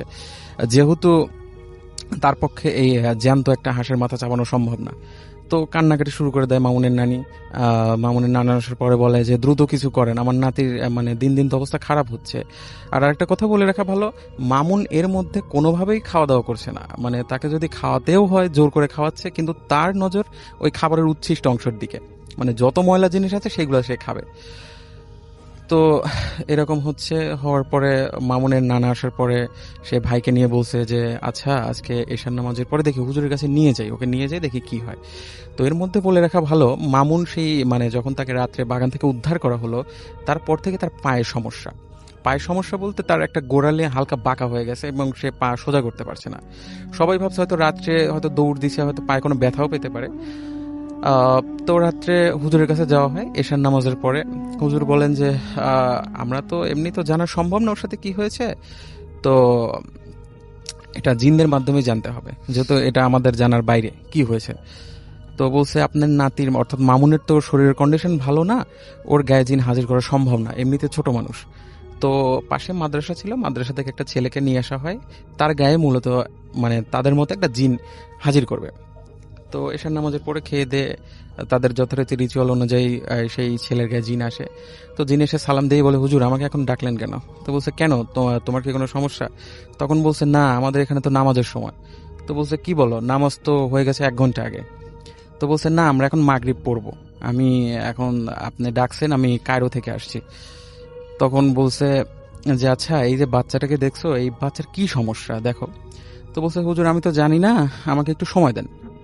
তো আমার ভাই যেটা বলে যে বেশি না, হয়তো 1 মিনিট বা তার একটু বেশি সময় পরে জিনটা আবার চলে আসে। তো আসার পরে বলে যে আসলে এই ছেলের সাথে কি হয়েছে এটা আমি বলতে পারবো না, কারণ এর সাথে যা হয়েছে সেটা অনেক বড় পর্যায়ে এবং যারা অরিজিনাল শয়তানের উপাসক সেই সকল জিনই এর পিছনে লাগছে। তো আমার এটা আমার সাধ্যের বাইরে এটা, তো আপনার অন্যদিকে দেখেন। তো জিনটা চলে যাওয়ার পরে হুজুর বলছে যে আসলে সমস্যা তো অনেক দূরে চলে গেছে, তো এটা আমার দ্বারাও সম্ভব না, আপনি কালকে সকালে যে আমাদের এখানে বড় মসজিদ আছে সেখানকার যে বড় হুজুর আছে তার কাছে যান, উনি সমাধান দিতে পারে। তো যথারীতি যেহেতু মামুনের অবস্থা খারাপ, আসলে মামুনকে নিয়ে যাওয়া সম্ভব হয়নি। তা আমার ওই ভাই আর তার আব্বাই অর্থাৎ মামুনের নানা যায় সকালে, তো গিয়ে হুজুরকে সব বলে। তো হুজুর বলে আচ্ছা আর সমস্যা নেই, আমি হয়তো আসরের নামাজ পড়ে আসবো, যেহেতু আসরের নামাজের পরে সময়টা একটু বেশি পাওয়া যায়, আমি আসবো, সমস্যা নেই। তো আসে, তার সঙ্গীর সাথে মানে মাদ্রাসার কয়েকটা ছেলেকে নিয়ে আসে। আসার পরে সব বুঝে শুনে বলে যে আসলে তিনি বলেন আসলে এই ছেলের সাথে যা হয়েছে অনেক খারাপ কিছু হয়েছে, অর্থাৎ মামুনের নিজের বংশের, যেহেতু এটা নানার বাড়ি, তার দাদার বংশের কেউ ওকে ব্ল্যাক ম্যাজিক করছে, এবং ছোট মানুষ এবং ব্ল্যাক ম্যাজিকটা যথাযথভাবে হয়েছিল না, এবং ওকে পুরাপুরি কাবু করার জন্য ওদেরই কেউ ওই রক্তটা সংগ্রহ করে, এবং যার ফলে মামুনকে পুরোপুরি প্রজেস্ট করা হয়, এবং এখন একদম ন্যারো পর্যায়ে চলে গেছে, যেখান থেকে ব্যাক করা সম্ভব না। তো কি করা যায়, বলছে আমার নাতিকে বাঁচান, আমি আমার মেয়ে বা জামাই বা মেয়ের কাছে কি জবাব দেব? তখন বলছে আচ্ছা একটা উপায় আছে, সেটা হচ্ছে এই জিনকে তাড়ানো যাবে না, একে যদি হয় একে আমি 3 বার বলবো, একে একদম নিঃশেষ করে দিতে হবে পুড়িয়ে, যেহেতু এটা বদ জিন। তো বলছে আপনি যেটা ভালো হয় করেন, কিন্তু একটু দ্রুত করেন, যেহেতু ওর অবস্থা খুবই খারাপ হচ্ছে দিন দিন। তো বলে আচ্ছা আমি তো এখন তো সম্ভব না, এটার জন্য কিছু প্র্যাকটিসের দরকার, প্রিপারেশনের দরকার, আমি কালকে আসি। তো উনি আসেন, আসার পরে এবং মামুনের নানা বলেন যে আসলে কাউকে যাতে না বলে, যেহেতু একটা তাদের রেপুটেশনের ব্যাপার ছিল। তো ঠিক আসরের নামাজের পর পরের দিনে ছাদে যান সবাই, খুব বেশি মানুষ না, শুধু মামুনের নানা আর আমার ভাই অর্থাৎ মামুনের মামা, যিনি আমাকে ঘটনা বলেছেন। তো হুজুর আগে থেকেই বলেন যে এই জিনকে পুরোপুরি কাবু করতে হলে একটা প্রাণীর লেজের মাংস, মানে যে নরম মাংস আছে সেটা লাগবে। আমাকে উনি বলেননি, আমার ভাইও বলেননি কোন প্রাণী, এটা আসলে তিনি বলেননি, হুজুর নাকি বলতে মানা করছে, আমাকে তিনি এটা শেয়ার করেননি। তো যাই হোক, হুজুর বড় করে 4টা দাগ দেন ছাদের ওপরে, এবং পড়া পানি ছিটিয়ে দেন, এবং মামুনের চোখের দিকে, চোখের এক পাশে যে কোনো এক চোখের পাশে মানে মেন্থল টাইপের গন্ধযুক্ত, আমার ভাই যেটা আমাকে যেভাবে বলেন এমন কিছু লাগিয়ে দেন, ওকে বসিয়ে দেন। বসিয়ে দেওয়ার পরে উনি দোয়া পড়তে শুরু করেন, এবং মামুন কোনোভাবেই মুখ খুলছিল না, মানে এমনিতে সে খুব দুর্বল, সে যে কিছু করবে অঙ্গভঙ্গি সেটাও না, শুধু মুখ দিয়ে ফেনা উঠছিল, মানে লালা পড়ছিল অঝরে, এবং চোখও তুলতে পারছিল না, কিন্তু একটা গোঙানির মতো শব্দ হচ্ছিল ওর মুখ দিয়ে, এবং মানে কন্টিনিউয়াসলি ওর মুখ দিয়ে লালা পড়তেছিল। তো ইন দ্য মিন টাইম হুজুর যে 4টা ছেলে ছিল, যে মানে স্কোয়ার শেপে দাগটা দেন, 4 কোণায় 4জন মাদ্রাসার ছেলেকে দাঁড় করে দেন, এবং হুজুর ইঙ্গিত দেন। তো ইঙ্গিত দেওয়ার সাথে সাথে 4জন একসাথে আজান শুরু করে দেয়, একই সাথে আজান শুরু করে দেয়, এবং হুজুরও তার রিচুয়াল শুরু করে দেয়। রিচুয়াল শুরু করে দেওয়ার পরে মামুনের মানে বাম হাতের মধ্যমা ধরে তিনি দোয়া শুরু করেন, এবং জোর করে হলেও যে কোনোভাবে ওর মুখে সেই মাংসের অংশটা গুজে দেন, এবং কিছুক্ষণ মামুন হুজুরের সাথে ধস্তাধস্তি করার পরে যেই আজানটা শেষ হয়, মামুনের মানে নিস্তেজ দেহ ওখানে পড়ে যায়। তো হুজুর বলেন আশা করি যে আমি সাকসেস হয়েছি, জিনটা নাই, কিন্তু মামুনের যে কন্ডিশন, জিন যে ওর এই কয়েকদিনে যে ক্ষতি করছে, ওর শারীরিক ক্ষতি, এটা এই ট্রিটমেন্টে হবে না, ওকে মানে জেনারেল ট্রিটমেন্ট করতে হবে। তো মামুনের জ্ঞান অনেক মানে কয়েক ঘন্টা পরে ফেরে, সে মানে তখনও কোনো কথা বলছিল না, তাকে সাথে সাথেই একটা হাসপাতালে নিয়ে যাওয়া হয় স্থানীয়, ওখানেই চিকিৎসা করা হয়, পরে তাকে অর্থোপেডিক্স ডাক্তারও দেখানো হয় তার পায়ের জন্যে। তো এই ছিল মোটামুটি ঘটনা। এরপর থেকে আসলে মামুন এখনো মোটামুটি সুস্থ, এখন বেশ বড় হয়ে গেছে। থ্যাংক ইউ সো মাচ, আপনার ঘটনার জন্য আপনাকে ধন্যবাদ। এবং ব্ল্যাক ম্যাজিকের ভয়াবহতা এই ঘটনায় ফুটে উঠেছে আরো একজন অতিথির কাছে, এবং তিনি দ্বিতীয় অতিথি ছিলেন আমাদের। আমরা তার কাছে আবারও ফিরে যাচ্ছি। আপনার নামটা প্লিজ আরো একবার বলবেন, কোথা থেকে এসেছেন, তারপর আপনার ঘটনায় যাব। ধন্যবাদ রাসেল ভাই, আমি সোহাগ, রাজশাহী থেকে। জি ভাই, আমি প্রথমে যে কথাটা বলতে চাই যে আমাদের যে এলাকাটা, জি আমরা হচ্ছে রাজশাহী জুটমিলের ওখানে থাকি, 2 নম্বর গেটে আমার যে জায়গাটা। আর যে ঘটনাটা ঘটছে এটা হচ্ছে অলমোস্ট রাজশাহী জুটমিলের পিছনে একটা গ্রাম আছে, যে গ্রামটা হচ্ছে যে গ্রামটাকে বলে নতুন ইমাদপুর যেটা বলে। তো এটা খুব রিসেন্ট একটা ঘটনা, এই লাস্ট ঈদুল আজহা যেটা চলে গেল আমাদের, এই ঈদুল আজহাতে আমাদের রাজশাহীতে বা বাংলাদেশের বিভিন্ন জায়গায় এরকম একটা প্রচলন আছে যে একটা গরুতে 7 জন বা 3 জন বা 5 জন বেজোড় সংখ্যার একটা ভাগ দিয়ে গরুটাকে কোরবানি দেওয়া হয়।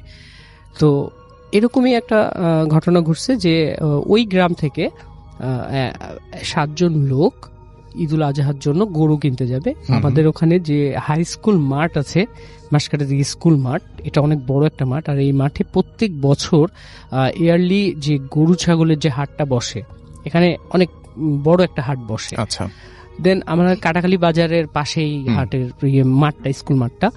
তো ওখান থেকে কিছু দূর গেলেই হচ্ছে এই গ্রামটা, যে অলমোস্ট 2 কিলো দূরে পায়ে হেঁটে যাওয়া যায়, পিচ ঢালা রাস্তা আছে।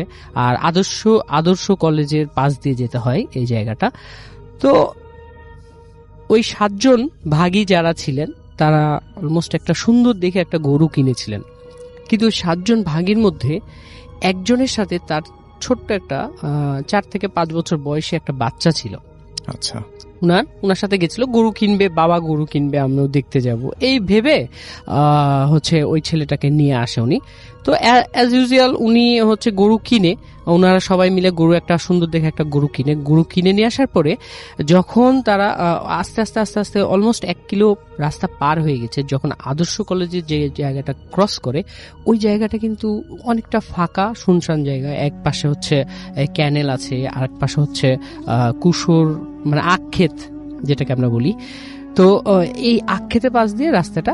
তো যাওয়ার সময় গরুটা হঠাৎ করে একটা বিরূপ ধরনের আচরণ করতে লাগে। মানে এতক্ষণ গরুটা খুব ভালোভাবে আসছিল, এরপরে কি হলো যে গরুটা খুব মানে লাফালাফি শুরু করলো। মানে অনেক বড় গরু ছিল, সো সবাই মিলে দড়ি টানা দিয়ে ধরে গরুটাকে কষ্ট করে নিয়ে আসে। গরুটা একসময় এদিকে ছুটে যেতে চায়, একসময় ওদিকে ছুটে যেতে চায়। আসলে এটা এতক্ষণ ছিল না, বাট হঠাৎ করে এই জিনিসটা শুরু হয়ে গেল। ঠিক আছে, মানে ওই যে বাচ্চাটা ঘুরছে ফিরছে, কিন্তু গরুটা হচ্ছে খুব লাফালাফি শুরু করেছে, গরুটার ওই জায়গায় থাকবে না এরকম, বা ওই রাস্তা দিয়ে যাবে না। তারপরেও কষ্ট করে নিয়ে যাওয়া হয়। নিয়ে যাওয়ার পরে একটা বিদ্যুতের পোল আছে, ইলেকট্রিসিটি পোল যেটাকে আমরা বলি, এই পোলের সাথে ওই গরুটাকে বাঁধা হয়। বাঁধার পরে যে ঘটনাটা ঘটে, যে গরুটা এত পরিমাণ লাফাদাফা শুরু করে যে ওই পোলটাকে আস্তে আস্তে নড়ানো শুরু করেছে। তো সবাই বলছে যে যেহেতু গরুটা খুব বেশি লাফালাফি করছে, সো আমরা করি কি, পোলটা বেশি ঝুঁকছে বা নড়ছে, হয়তো বা কারেন্টের তার যদি একটা ইলেকট্রিসিটি তার যদি ছিঁড়ে যায়, এটা দুর্ঘটনা হতে পারে, আমরা এখান থেকে খুলে তাকে একটা মানে খুঁটি পুঁতে, শক্ত করে একটা খুঁটি পুঁতে গরুটাকে বেঁধে দিয়েছে। এবার যে ঘটনাটা, যে সবাই গরুটাকে খেতে দিচ্ছে, কিন্তু গরুটা খাচ্ছে না, গরুটা ওই রকম লাফালাফি করতেই আছে। এখন ঘটনা হচ্ছে যে গরুটা কেন লাফালাফি করছে, মূল বিষয়টা হচ্ছে ওই যে বাচ্চাটা ছিল 3 থেকে 4 বছরের যে বাচ্চাটা, এই বাচ্চাটা অনেক সুন্দর একটা বাচ্চা ছিল। রোড থেকে আসার সময় ওই আদর্শ কলেজ যখন ক্রস করেছে, তখন এই ছেলেটার সাথেই সমস্যাটা হয়েছে। আর আমরা তো জানি যে পশু পাখি জীব জানোয়ার যেটাই বলি না কেন, ওরা এই জিনিসগুলাকে খুব ভালোভাবে করতে পারে, অবলোকন করতে পারে।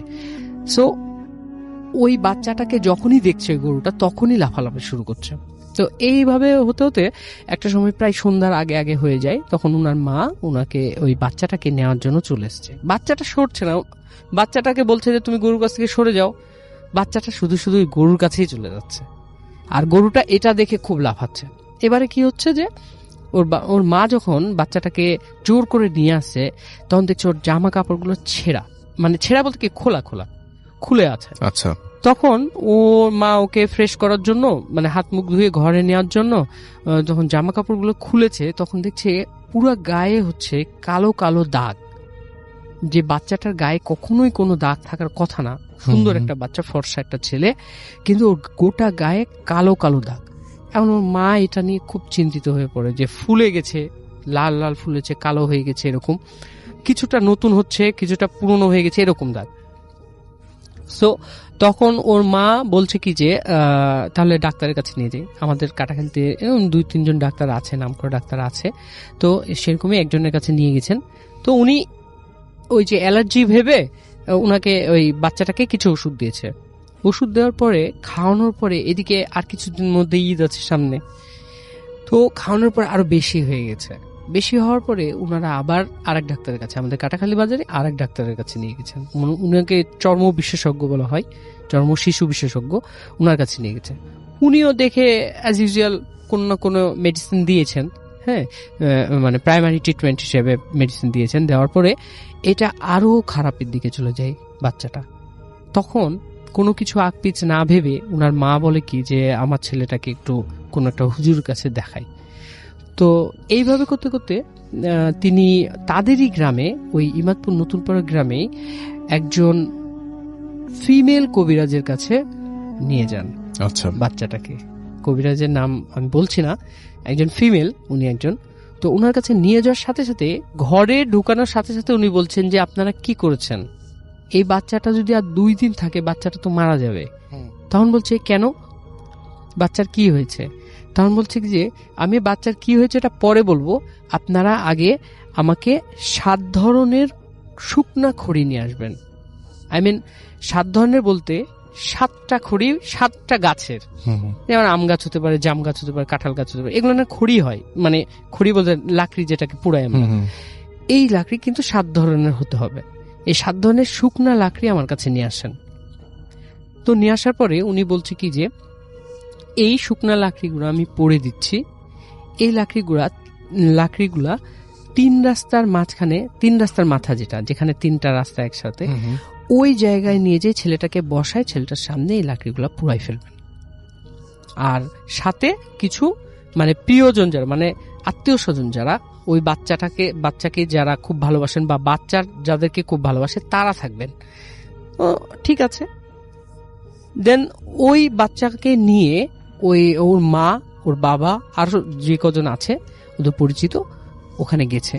যাওয়ার পরে ওই লাকড়িগুলোতে আগুন ধরাই দিয়েছে। যখন আগুন ধরাই দিয়েছে, আর পাশে ওই বাচ্চাটাকে নিয়ে যায়, যখন আগুন ধরাই দিয়েছে তখন দেখছে কি ওই বাচ্চার শরীর থেকে একটা কালো ছায়া, কাইন্ড অফ ব্ল্যাক শেড, এইটা হচ্ছে আস্তে আস্তে বের হয়ে যাচ্ছে ওই বাচ্চার শরীর থেকে। বাচ্চার শরীর থেকে যখন বের হয়ে যাচ্ছে, এটা সবাই দেখছে ওই জায়গায় যে বাচ্চার শরীর থেকে একটা কালো ছায়া বের হয়ে যাচ্ছে। কিন্তু সবচেয়ে আশ্চর্যের বিষয় যেটা, যে বাচ্চাটা দেখছে ওই ছায়াটাকে দেখছে কখনো ছাগল, কখনো গরু, কখনো বাদর। বলছে যে মামা দেখো একটা বাদর চলে যাচ্ছে, মামা দেখো একটা কালো ছাগল চলে যাচ্ছে, একটা গরু চলে যাচ্ছে। বাচ্চাটা এটা দেখছে। বাট যারা পাশে আছে, আত্মীয় স্বজন যারা আছে, প্রিয়জন যারা আছে, ওরা দেখছে যে বাচ্চাটার গা থেকে একটা কালো ছায়া বের হয়ে চলে যাচ্ছে। যেন একটা ডিস্টেন্সে চলে গেল, একটা সুনির্দিষ্ট ডিস্টেন্সে যাওয়ার পরেই ব্ল্যাক শেপটা আস্তে আস্তে মিলাই গেল। মিলে যাওয়ার সাথে সাথে ওই বাচ্চার শরীরে যতগুলা দাগ ছিল, ওখানে ওই বাচ্চার যতজন আত্মীয় স্বজন ছিল, এরা সবাই এই জিনিসটা দেখছে যে ওই বাচ্চাটার শরীর থেকে সব দাগগুলো অ্যাট এ টাইম চলে গেল, মিলাই গেল, ভ্যানিশ হয়ে গেল একেবারে। তারপরে যখন ওনারা সবাই ওই হুজুরে মানে ওই কবিরাজের কাছে আসেন, ওনারা বলছিলেন যে এটা তেমন মানে খুব বড় ধরনের জিন না, এটা ছোট ধরনের জিন। ছোট ধরনের জিন বলতে কিছু কিছু খুব খারাপ জিন আছে না, আবার কিছু কিছু জিন আছে বাচ্চাদেরকে খুব বেশি পছন্দ করে, এরকমই টাইপের। উনি আসছিল যে আপনার ছেলেকে নিয়ে খেলা করার জন্য বা আপনার ছেলেকে নিয়ে মানে মজা করার জন্য এরকম। বাট আপনার ছেলের গায়ের মধ্যে যে উনার ওই শেপটা যে স্পষ্ট হয়ে যাবে, এটা উনি কখনো, ওই জিন কখনো ভাবেনি যে আমাকে বোঝা যাবে। বাট এই যে ব্ল্যাক ব্ল্যাক শেপ হয়ে গেছিল, দাগগুলো হয়ে গেছিল, বুঝে গেছে। তখন কবিরাজ বলছে কি যে এটা চলে গেছে, এটা আর কখনোই আসবে না। বাট এখন পর্যন্ত বাচ্চাটা সুস্থ আছে। এটাই ছিল ঘটনা। Thank you so much. আপনার যে ঘটনা সেটা মনে হয় 5 মিনিটে কি হবে হলে আমরা ঘটনাটা শুনে আসতে পারি। ছোট্ট করে আমরা ঘটনা শুনবো আর একটা, যেহেতু সময় একটু থেকে গেছে সেইটুকু সময় আমরা একটু কাজে লাগাই। তো আমরা চলে যাই ঘটনায়। আমি খুব তাড়াতাড়ি, আমি সোহাগ আবার ফিরলাম। ধন্যবাদ রাসেল ভাই। আমি 5 মিনিটের মধ্যে ঘটনাটা বলছি। এটা হচ্ছে আমাদের মেসের মিরপুর 1-এর যে জায়গায় আমি থাকি, কি বলে পাইকপাড়ার যে ডিটেইল কলোনি। আমার মনে হয় যে ঘটনাটা অনেক সুন্দর, তো আমরা যে মূল ঘটনার অংশটুকু সেটুকু শুনি, অনেকেই অনেক আনন্দ পাবেন। যেটা হচ্ছে যে আমাদের আমাদের মেসটাতে এক বড় ভাই থাকেন, জি। উনি, আমি বলতে ভুলে গেছিলাম যে উনি কিন্তু অবিবাহিত, উনি আমাদের আরিফ ভাই। তো উনি আমাদের মেসটা যেহেতু মসজিদের সাথে, তো উনি অনেকদিন মানে খুব রাত্রে একদিনকে হচ্ছে অনেক রাত্রে বের হয়েছে, বের হওয়ার পরে দেখছি কি যে মসজিদের জানালাগুলা ধুপ ধুপ করে বিপিং হচ্ছে। তো এটা শোনার পরে সব জানালাগুলা যখন এরকম বিপিং হওয়া শুরু হয়েছে, তখন ওনাকে কেউ একজন, মানে ইমাম সাহেব হোক আর মঞ্চুম সাহেব হোক, কোনো একজন বলেছিলেন যে এনারা রাত্রেবেলায় নামাজ পড়তে আসেন, তো রাত্রেবেলায় এদিকে আসেন না। তো এইভাবে উনি শোনার পরে এটা খুব দৌড়ে ওখান থেকে চলে আসেন। আসার পরে দেখেন কি যে আমাদের মেসে যে ঢুকতে যে গেটটা, এই গেটে এমন কালারের একটা বিড়াল দাঁড়িয়ে আছে। বিড়ালটা অসম্ভব বড় আকারের ছিল আর ভিন্ন টাইপের একটা রং। আমরা সচরাচর দেখি কালো বিড়াল, সাদা বিড়াল, হলুদ বিড়াল, লাল বিড়াল, কিন্তু এটা একেবারে ভিন্ন একটা রং।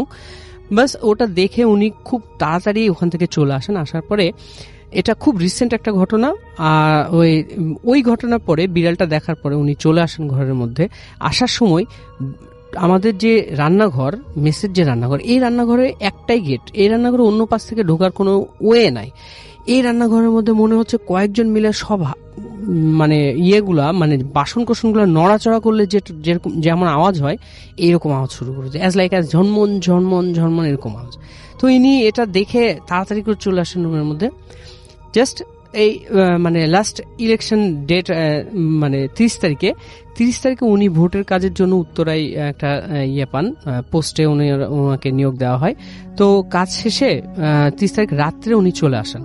আসার পরে যেহেতু মেস ফাঁকা, মেসে কেউ নাই, ওনার রুমেও চারজন থাকতো, সবাই চলে গেছে। তো আরিফ ভাই একাই শুয়ে আছে। শুয়ে থাকতে থাকতে এরকম হলো যে ওনার মেসের মধ্যে কয়েকজন একসাথে শ্বাস নিলে যেটা হয়, যে খুব জোরে জোরে শ্বাস নিচ্ছে, show show show show, like এরকম, এই শ্বাসটা, এই খুব জোরে জোরে শ্বাস নিচ্ছে। এখন আরিফ ভাই এটা মানে যখন নোটিস করার পরে উনি হচ্ছে, ওনার কাছে সবসময় গ্যাস লাইট থাকে বালিশের নিচে, উনি গ্যাস লাইটটা করেছে। এই জিনিসটা অন করার সাথে সাথে দেখছে কি এই আওয়াজটা নাই। তখন উনি ভাবছে যে আমার মনে হয় ভুল। দেন আবার করেছে কি যে আরিফ ভাই গ্যাস লাইটটা অফ করে শুয়ে পড়েছে। এবার কি যে তার মাথা সোজাসুজি যে বিছানা আছে, ওই বিছানায় দেখছে কি যে ওই আওয়াজটা শুরু হয়েছে। এবার আরিফ ভাই কি করেছে, ওই ইয়েটা নিয়ে জ্বালাইছে, জ্বালানোর পরে লাইট জ্বালাইছে, মানে গ্যাস লাইটটা প্রথমে জ্বালাইছে, জ্বালানোর পরে লাইট জ্বালাইছে, তারপরে দেখছে কি আর কোনো নাই। যখন লাইট অফ করে আবার শুয়েছে, এবার দেখছে প্রত্যেকটা বিছানায় বা ওই রুমের মধ্যে এরকম হাঁটা চলা শুরু হয়ে গেছে, যে 3-4 জন হাঁটলে একটা রুমের মধ্যে যেরকম দুপ ধাপ আওয়াজ হয়, এরকম হাঁটা চলা শুরু হয়ে গেছে। এখন আরিফ ভাই কি করবে? এখন আরিফ ভাই ভয়ে করেছে কি লাইটটা অন করে ঘুমিয়ে গেছে।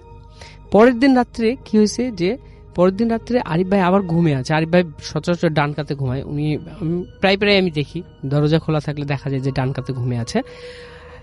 সেই দিনকে রাত্রে কি হয়েছে যে আবার ওই রকম হাঁটা চলার আওয়াজ শোনা যাচ্ছে। আরিফ ভাই বলছে কি যে আমি শুনতে পাচ্ছি, কিন্তু আমি কোনো কিছু বলছি না কাউকে, যে চুপ করে আছে, গ্যাস লাইটটা হাতে নিয়ে চুপ করে আছি। আর আরেকটা কথা বলতে মনে ছিল না, যেটা যে আমি বলছি এখন, যে আরিফ ভাইয়ের রুমের মধ্যে যে এটা হাঁটা চলা করছিল, সেটা বলতে আরিফ ভাই বলছে যে আমি তো জেগে আছি, আমি বুঝতে পারছি যে কেউ একজন আমার বিছানার পাশ দিয়ে হাঁটছে। এরপরে কি হলো যে আমার বিছানার পাশে বসলে যে জিনিসটা বোঝা যায় যে বিছানাটা একটু আওয়াজ করে, হ্যাঁ, একটা ফিলিংস মানুষের মধ্যে বোঝা যায়। এই ঘটনাটা ঘটছে। ঘটার পরে কি হয়েছে যে মানে আরিফ ভাই যখন গ্যাস লাইটটা হাতে নিয়েছে, তখন দেখছে কি শুধু আরিফ ভাইয়ের বিছানা, অন্যান্য বিছানাতেও বসেছে, অনেকেই বসছে। এরপরে কি হলো যে একটা মেয়ে কণ্ঠে একেবারে আরিফ ভাই বলছে কি যে আমি জেগে আছি, আমি বুঝতে পারছি, যেহেতু আমি সবকিছু দেখছি, আমি বুঝতে পারছি জেগে আছি। আমাকে পুরাটা আমার, মানে আমি যদি ডান কাতে শুই তাহলে বাম হাতটা আমার উপরে থাকবে, তো বাম হাতের এই বাহুতে ধরে আমাকে জোরে করে একটা ঝাঁকি দিয়ে বলছে, এই আরিফ ওঠ। একটা মেয়ে কণ্ঠ। শুধু এই কথাটা বলার সাথে সাথে আরিফ ভাই বলছে আমি অ্যাজ এ একটা স্টিল একটা ম্যান, মানে আমি ফ্রিজিং, জাস্ট আমি ফ্রিজ হয়ে গেছি। আমি লাভ দিয়ে উঠেছি, উঠার পরে গ্যাস লাইটটা জ্বালিয়েছি, সাথে সাথে বাতি জ্বালিয়েছি। আমি লাইটটা, ঘরের রুম লাইটটা জ্বালাই, আমি সাথে সাথে গ্যাস লাইটটাও জ্বালাই, ওইভাবেই বসে আছি। যখন ফজরের আজান দেওয়ার পরে তারপরে আমি নর্মাল হই, যখন আজান চারিদিকে শুনছি, শোনার পরে ফজরের নামাজের পরে আমি হুজুরকে ডেকে নিয়ে আসি। হুজুরকে ডেকে নিয়ে আসার পরে আমি বলছি কি যে হুজুর এটা কি হলো আমার সাথে এরকম। তখন হুজুর আমাকে বলল কি যে এটা আপনি আগে বলবেন না, এরকম হয়। হুজুর সে সাথে দোয়া টোয়া পড়ে দিল, পড়ে দেওয়ার পরে পানি পড়াও দিয়েছিল আরিফ ভাইকে। তো এগুলো ব্যবহার করার পরে এখন মোটামুটি আরিফ ভাই একেবারে সেফ ওই রুমটার মধ্যে। তবে হুজুর এই কথা বলছিল যে এই মেসটাই, মানে আমাদের যে মেসটা এখন পর্যন্ত আমি যেহেতু থাকি, আমি সোহাগ ভাই যেহেতু থাকি ওখানে, এখন আমি ফেস করিনি, আমি মেসের বাইরে ফেস করেছি কোনো কিছু। সো এখন মোটামুটি সেফ। ঘটনাটি ঘটে আমার এক ঘনিষ্ঠ বন্ধুর সাথে। 2010 সালে ঘটনাটির সূত্রপাত। আমি ঘটনাটি আমার বন্ধুর ভাষায় বর্ণনা করছি। আমি তখন ক্লাস 7-এ পড়ি। সদ্য কৈশোরে পা দেয় এক দুরন্ত সাহসী ছেলে। ভূত, প্রেত, জিন এসব নিয়ে তখন প্রচন্ড কৌতূহলী আমি। বাবার চাকরির সুবাদে তখন জামালপুরে থাকতাম। একজন স্থানীয় মাদ্রাসা হুজুর আমাকে কোরআন পড়াতেন। বার্ষিক পরীক্ষা শেষ হলো। গণিত পরীক্ষা নিয়ে খুব দুশ্চিন্তায় ছিলাম। ভয় হচ্ছিল যদি গণিতে প্লাস না পাই তাহলে বাবা খুব বকবেন। এখান থেকেই ঘটনার সূত্রপাত। ঘটনাক্রমে আমি কোরআন শিক্ষার হুজুরকে পরীক্ষা খারাপ হওয়ার বিষয়টা বললাম, আর মজার ছলে এও বললাম যে তিনি যেন তার পোষা জিন দিয়ে আমার রেজাল্ট ভালো করার ব্যবস্থা করে দেন। আমার কথা শুনে তিনি কিন্তু হাসলেন না। তিনি আমাকে বললেন তার কথা মতো যদি আমি কাজ করতে পারি তাহলে শুধু রেজাল্টই নয়, আরো অনেক কিছু আমি পাবো যা কল্পনাও করিনি। তার কথা শুনে এক রহস্যের দুয়ার যেন খুলে গেল আমার সামনে। ব্ল্যাক ম্যাজিক বা কালো জাদু সম্পর্কে আমি তখন কিছু জানতাম না। দুর্দান্ত কৌতূহল আর প্রচন্ড আত্মবিশ্বাস নিয়ে তাকে বললাম যে আমি রাজি এবং কি করতে হবে জিজ্ঞেস করলাম। তিনি আমাকে যা বললেন তাতে আমি কিছুটা ভয় পেলেও দমে গেলাম না। তিনি বললেন সামনের অমাবস্যা রাতে শ্মশান ঘাটে গিয়ে কোনো মৃতদেহের নাভি সংগ্রহ করতে হবে। হিন্দুদের মৃতদেহ সৎকার করা হলেও মৃতদেহের নাভিটি না পুড়িয়ে একটি বাঁশ দিয়ে পুঁতে রাখা হয়। তিনি আমাকে বললেন যে নাভিটি ওঠানোর সময় পরনে যাতে লুঙ্গি বা অন্য কোনো কাপড় না থাকে এবং নাভিটি ওঠানোর পর সেটি সঙ্গে করে নিয়ে আসতে হবে। তার কথা মতো আমি কাজ করার জন্য মনে মনে সাহস সঞ্চয় করতে লাগলাম। এর 4 দিন পর ছিল অমাবস্যা। আমাদের কলোনি থেকে শ্মশানটি খুব বেশি দূরে ছিল না। কলোনির সামনের মাঠ পেরোলেই রাস্তা, রাস্তা ধরে 400-500 মিটার দূরে কলেজ এবং কলেজের উল্টো পাশেই শ্মশানটি অবস্থিত। সেদিন রাতে প্রায় 12টার দিকে আমি শ্মশানের উদ্দেশ্যে রওনা দিই। শ্মশানটি বাড়ির কাছে হওয়াতে আমার বেশ সুবিধেই হয়েছিল, কারণ বেশি সময় লাগেনি সেখানে পৌঁছতে। আমার পরনে ছিল লুঙ্গি এবং টি শার্ট। লুঙ্গিটি খুলে ফেললে তা হারিয়ে যেতে পারে ভেবে আমি ব্যাগে আর একটা এক্সট্রা লুঙ্গি নিয়ে নিই, সাথে একটা ছোট টর্চ লাইট। শ্মশানের ভেতর কেউ কোথাও ছিল না।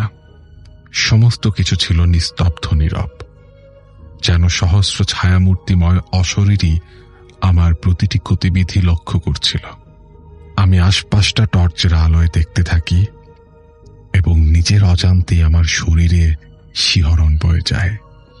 যে স্থানে মৃতদেহ পোড়ানো হয় তার থেকে উত্তর দিকে কিছুটা সামনে যেতেই একটা নিচু জায়গা দেখতে পাই। সেখানে কিছু দূর পর পর কয়েকটা ছোট ছোট বাঁশ পোতা রয়েছে। নিচু জায়গা হওয়ার কারণে সেখানে বৃষ্টির পানি জমে ছোট টোবা মতো হয়ে গিয়েছিল। আমি বুঝতে পারলাম এগুলো সেই বাঁশ যা দিয়ে নাভি পোতা থাকে। আমি একটা বাঁশ ধরে টান দিতেই সেটি উঠে এলো। এ সময় ডোবার পানিতে একটি ছোট পলিথিনের পুটলি ভেসে উঠল এবং সেটা থেকে প্রচন্ড দুর্গন্ধ বের হতে লাগলো। আমি ভালো করে দেখতেই বুঝলাম এটা সেই বস্তু যার জন্য আমি এসেছি। নাভিটি নিয়ে ফিরে আসার সময় দেখলাম যে স্থানে আমার লুঙ্গিটা খুলে রেখেছিলাম ওটা সেখানে নেই। টর্চের আলোয় যা দেখলাম তাতে আমার মেরুদণ্ডে ভয়ের স্রোত বয়ে গেল। দেখতে পেলাম বিশাল এক অজগর সেখানে কুণ্ডলি পাকিয়ে রয়েছে। এত বড় সাপ হতে পারে তা আমার কল্পনার অতীত। এই দৃশ্য দেখে আমার আর কাছে যেতে সাহস হলো না। কোনো রকমে সাথে নিয়ে আসা অন্য লুঙ্গিটি পরে সরে যাওয়ার জন্য পা বাড়িয়েছি। এমন সময় পেছন থেকে গম্ভীর কণ্ঠে কেউ বলে উঠল, এই কাজ তুই করিস না, তোর ঘোর বিপদ হবে, আমার এত বড় ক্ষতি করিস না, এখনো সময় আছে, তোর হাতের জিনিস ফেলে দে, তোর কোনো ক্ষতি হবে না। মনে পড়ে গেল হুজুরের সাবধান বাণী, নাভি তোলার পর আমাকে নানানভাবে ভয় দেখানো হবে, কিন্তু কোনো মতেই যেন পেছনে না তাকাই, তাহলে হয়তো প্রাণ নিয়ে ফিরতে পারবো না। কিন্তু আমি নিজেকে আর ধরে রাখতে পারিনি। সেই ভীষণ কণ্ঠস্বরের হুঙ্কার আমার ভেতরের আতঙ্ক যেন জাগিয়ে তুলল। আমি কোনো কিছু চিন্তা করতে পারলাম না, সোজা শ্মশানের গেটের দিকে দৌড় দিলাম। দৌড়াতে দৌড়াতে অনুভব করলাম আমার পেছনে যেন ঝড় বয়ে যাচ্ছে, সমস্ত গাছপালা ঝোপঝাড় কাঁপিয়ে এক বিভীষিকাময় অস্তিত্ব যেন আমাকে তাড়া করতে লাগলো। কতক্ষণ এভাবে দৌড়েছি আমার মনে নেই। জ্ঞান হারানোর আগে শুধু এতটুকু মনে আছে, আমাদের কলোনির মাঠ দেখতে পাচ্ছিলাম। আমার জ্ঞান ফেরে পরদিন দুপুরে আমার বিছানায়। বাবা মা তীব্র দুশ্চিন্তার উৎকণ্ঠায় আমার জ্ঞান ফেরার অপেক্ষায় ছিলেন। আমার তখন ভীষণ জ্বর, পাশে ডাক্তার। জানলাম বাবা সকালে আমাকে ঘরে না পেয়ে বাইরে খুঁজতে বের হন এবং অজ্ঞান অবস্থায় মাঠে পড়ে থাকতে দেখে ঘরে নিয়ে আসেন। আমার সকালে জ্ঞান ফিরছিল না দেখে বাবা ডাক্তার নিয়ে আসেন। আমি বাড়ির কাউকে এ ঘটনা কিছুই বললাম না। বললাম সকালে হাঁটতে বের হয়ে খুব দুর্বল লাগছিল, সে কারণেই হয়তো মাথা ঘুরে পড়ে গেছি। উল্লেখ্য যে আমার আশেপাশে কোনো পলিথিনের পুটলি পাওয়া যায়নি। হয়তো দৌড়ানোর সময় কখন হাত থেকে পড়ে গেছে আমি বুঝতে পারিনি। আমি তার পরদিন হুজুরের সাথে দেখা করে সমস্ত ঘটনা খুলে বলি। তিনি আমাকে বললেন, আমি যে সাপটি দেখেছিলাম সেটা আমার কোনো ক্ষতি করত না। আমি যদি সেটা সাহস করে ধরতে পারতাম তবে আমি অনেক কিছু জানতে পারতাম, অর্থাৎ আমি কিছু অলৌকিক শক্তি পেতাম, এবং যদি নাভিটি এনে তাকে দিতে পারতাম তবে তিনি তার সাধনায় অনেক দূর এগিয়ে যেতেন। আগেই বলেছি আমি তখনও ব্ল্যাক ম্যাজিক বা কালো জাদু সম্পর্কে জানতাম না। এ সম্পর্কে জানতে পারি আমাদের মসজিদের ইমামের কাছ থেকে। আমি তাকে সবকিছু খুলে বলার পর তিনি আমাকে বলেন যে ওই হুজুর আসলে ব্ল্যাক ম্যাজিক সাধনা করতেন। তিনি আমাকে তার উদ্দেশ্য হাসিলের জন্য বিপদের মুখে ঠেলে দিয়েছিলেন। তিনি আরো বলেন আমার ভাগ্য অনেক ভালো, কারণ আমার প্রাণ সংশয়ের সম্ভাবনা খুব বেশি ছিল। তিনি আমাকে আল্লাহর কাছে কৃতকর্মের জন্য ক্ষমা চাইতে বলেন এবং নিয়মিত নামাজ পড়তে বলেন। এরপর দীর্ঘদিন আর কোনো সমস্যা হয়নি, কিন্তু ঘটনা এখানে শেষ নয়। আমার জীবনে এক কালো অধ্যায় তখনও আমার সামনে অপেক্ষা করছিল। 1 বছর পরের ঘটনা। আমি তখন জেএসসি পরীক্ষার্থী। স্কুলে জেএসসি পরীক্ষার চূড়ান্ত প্রস্তুতির জন্য কোচিং করানো হতো। কোচিং ক্লাস ছিল রাতে। কোচিং শেষ করে বাসে আসতে আসতে রাত প্রায় 10টা বেজে যেত। বলে রাখি, স্কুলটি আমার কলোনি থেকে প্রায় 3 কিলোমিটার দূরে। আমার একটি সাইকেল ছিল যাতে চেপে আমি আর আমার এক বন্ধু একসাথে কোচিং শেষে ফিরতাম। বন্ধুর বাসা ছিল কলেজের কাছে, আর আমাদের স্কুলের রাস্তাটিও ছিল কলেজের সামনের সেই রাস্তা। ঘটনার দিন রাতে কোনো কারণে রাতের স্ট্রিট ল্যাম্প বন্ধ ছিল। হালকা চাঁদের আলোয় রাস্তাটি কোনো রকমে দেখা যাচ্ছিল। আমি আর আমার বন্ধু সাইকেলে চেপে আসছিলাম। বন্ধু সাইকেল চালাচ্ছিল, আমি পেছনে। রাত আনুমানিক 10টা। রাস্তায় কোনো মানুষজন ছিল না। এই রাস্তাটিতে সে সময় ছিনতাইয়ের মতো ঘটনা প্রায়ই ঘটত বলে মানুষজন রাত 9টা-10টার পর এদিক দিয়ে চলাফেরা কম করত।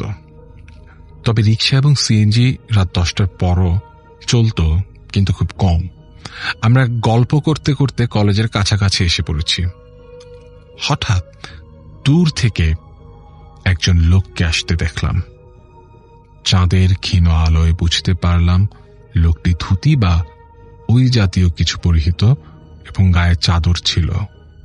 লোকটি রাস্তার উল্টো পাশে, অর্থাৎ আমরা রাস্তার যে পাশ দিয়ে আসছিলাম তার বিপরীত পাশ দিয়ে আমাদের দিকে আসছিল।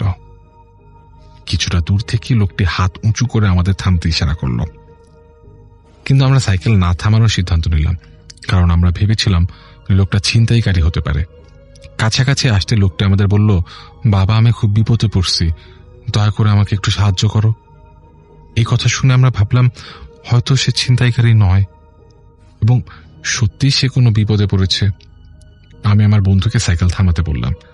সাইকেল থামাতে সে আমাদের সাইকেলের কাছে এলো এবং বলল, বাবা, এখান থেকে স্টেশনের রাস্তাটা কোন দিকে? আমি অনেকক্ষণ থেকে স্টেশনের রাস্তাটা খুঁজতেছি। আমাদের ওখানে রেল স্টেশন ছিল এবং তা খুব বেশি দূরে ছিল না, আমাদের কলোনির পাশ দিয়ে মিনিট 20 হাঁটা পথ। আমরা তাকে রাস্তাটি দেখিয়ে দিলাম এবং কোনো রিক্সা বা সিএনজি নিতে বললাম যাতে সে তাড়াতাড়ি সেখানে পৌঁছতে পারে, কিন্তু সে আমাদেরকে তাকে সাইকেলে করে সেখানে পৌঁছে দিতে অনুরোধ করল। আমরা বললাম যে তা সম্ভব নয়, কারণ সাইকেলে আমরা 2 জন, তাছাড়া আমাদের তাড়াতাড়ি বাসায় যেতে হবে, না হলে বাসায় চিন্তা করবে সবাই। কিন্তু সে আমাদেরকে তাকে পৌঁছে দেওয়ার জন্য খুবই অনুনয় বিনয় করতে লাগলো এবং আমরা তাকে বোঝাতে লাগলাম এটা কোনোভাবেই সম্ভব না। এক পর্যায়ে সে আমাদের সাইকেলের সামনে এসে দাঁড়ালো, অর্থাৎ আমাদের পথ রোধ করলো এবং আমার বন্ধুর হাত ধরলো। বন্ধু তখনও সাইকেলের হ্যান্ডেল ধরেছিল। লোকটি এবার আমার বন্ধুর হাত ধরে কিছুটা ধমকের সুরে বলল, আমার সাথে আয়।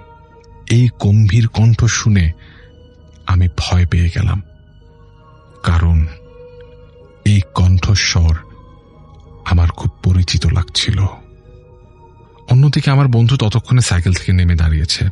লোকটির ব্যবহারের এই আকস্মিক পরিবর্তনে আমার মতো সেও অবাক। আমরা ভাবলাম যে আমরা ছিনতাইকারীর পাল্লায় পড়েছি। এ সময় হঠাৎ আমার বন্ধু সজোরে লোকটার বুকে লাথি মারে। বন্ধুটি ভালোই শক্তিশালী ছিল এবং তার লাথি খেয়ে লোকটি রাস্তার অন্য পাশে ছিটকে পড়ল। পুরো ব্যাপারটা এত দ্রুত ঘটে গেল যে আমি স্তম্ভিত হয়ে গেলাম। হঠাৎ দূরে গাড়ির আলো দেখতে পেলাম।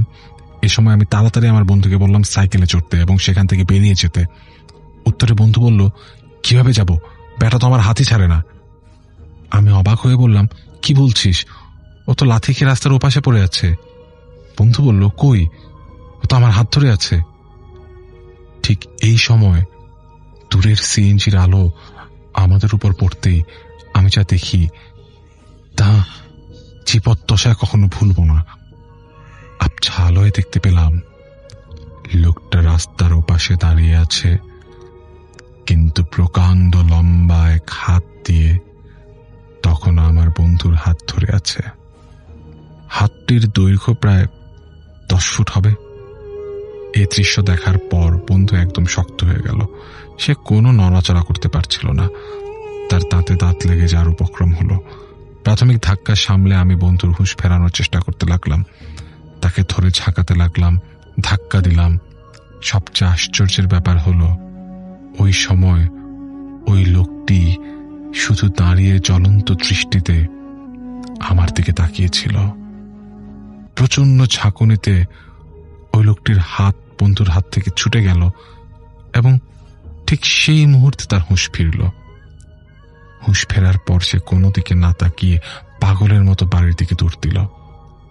এবার আমি আর সেই লোক মুখোমুখি হলাম। আমি প্রচন্ড দুর্বল অনুভব করতে লাগলাম। বুঝতে পারলাম এখান থেকে বাঁচতে হলে পালাতে হবে। সাইকেল ফেলে কলোনির মাঠের দিকে দৌড় শুরু করলাম। ঠিক সেই মুহূর্তে পেছন থেকে সেই গম্ভীর অমানসিক কণ্ঠের হুঙ্কার শুনলাম, তুই এ কাজ কেন করেছিলি? তোকে কতবার নিষেধ করেছি।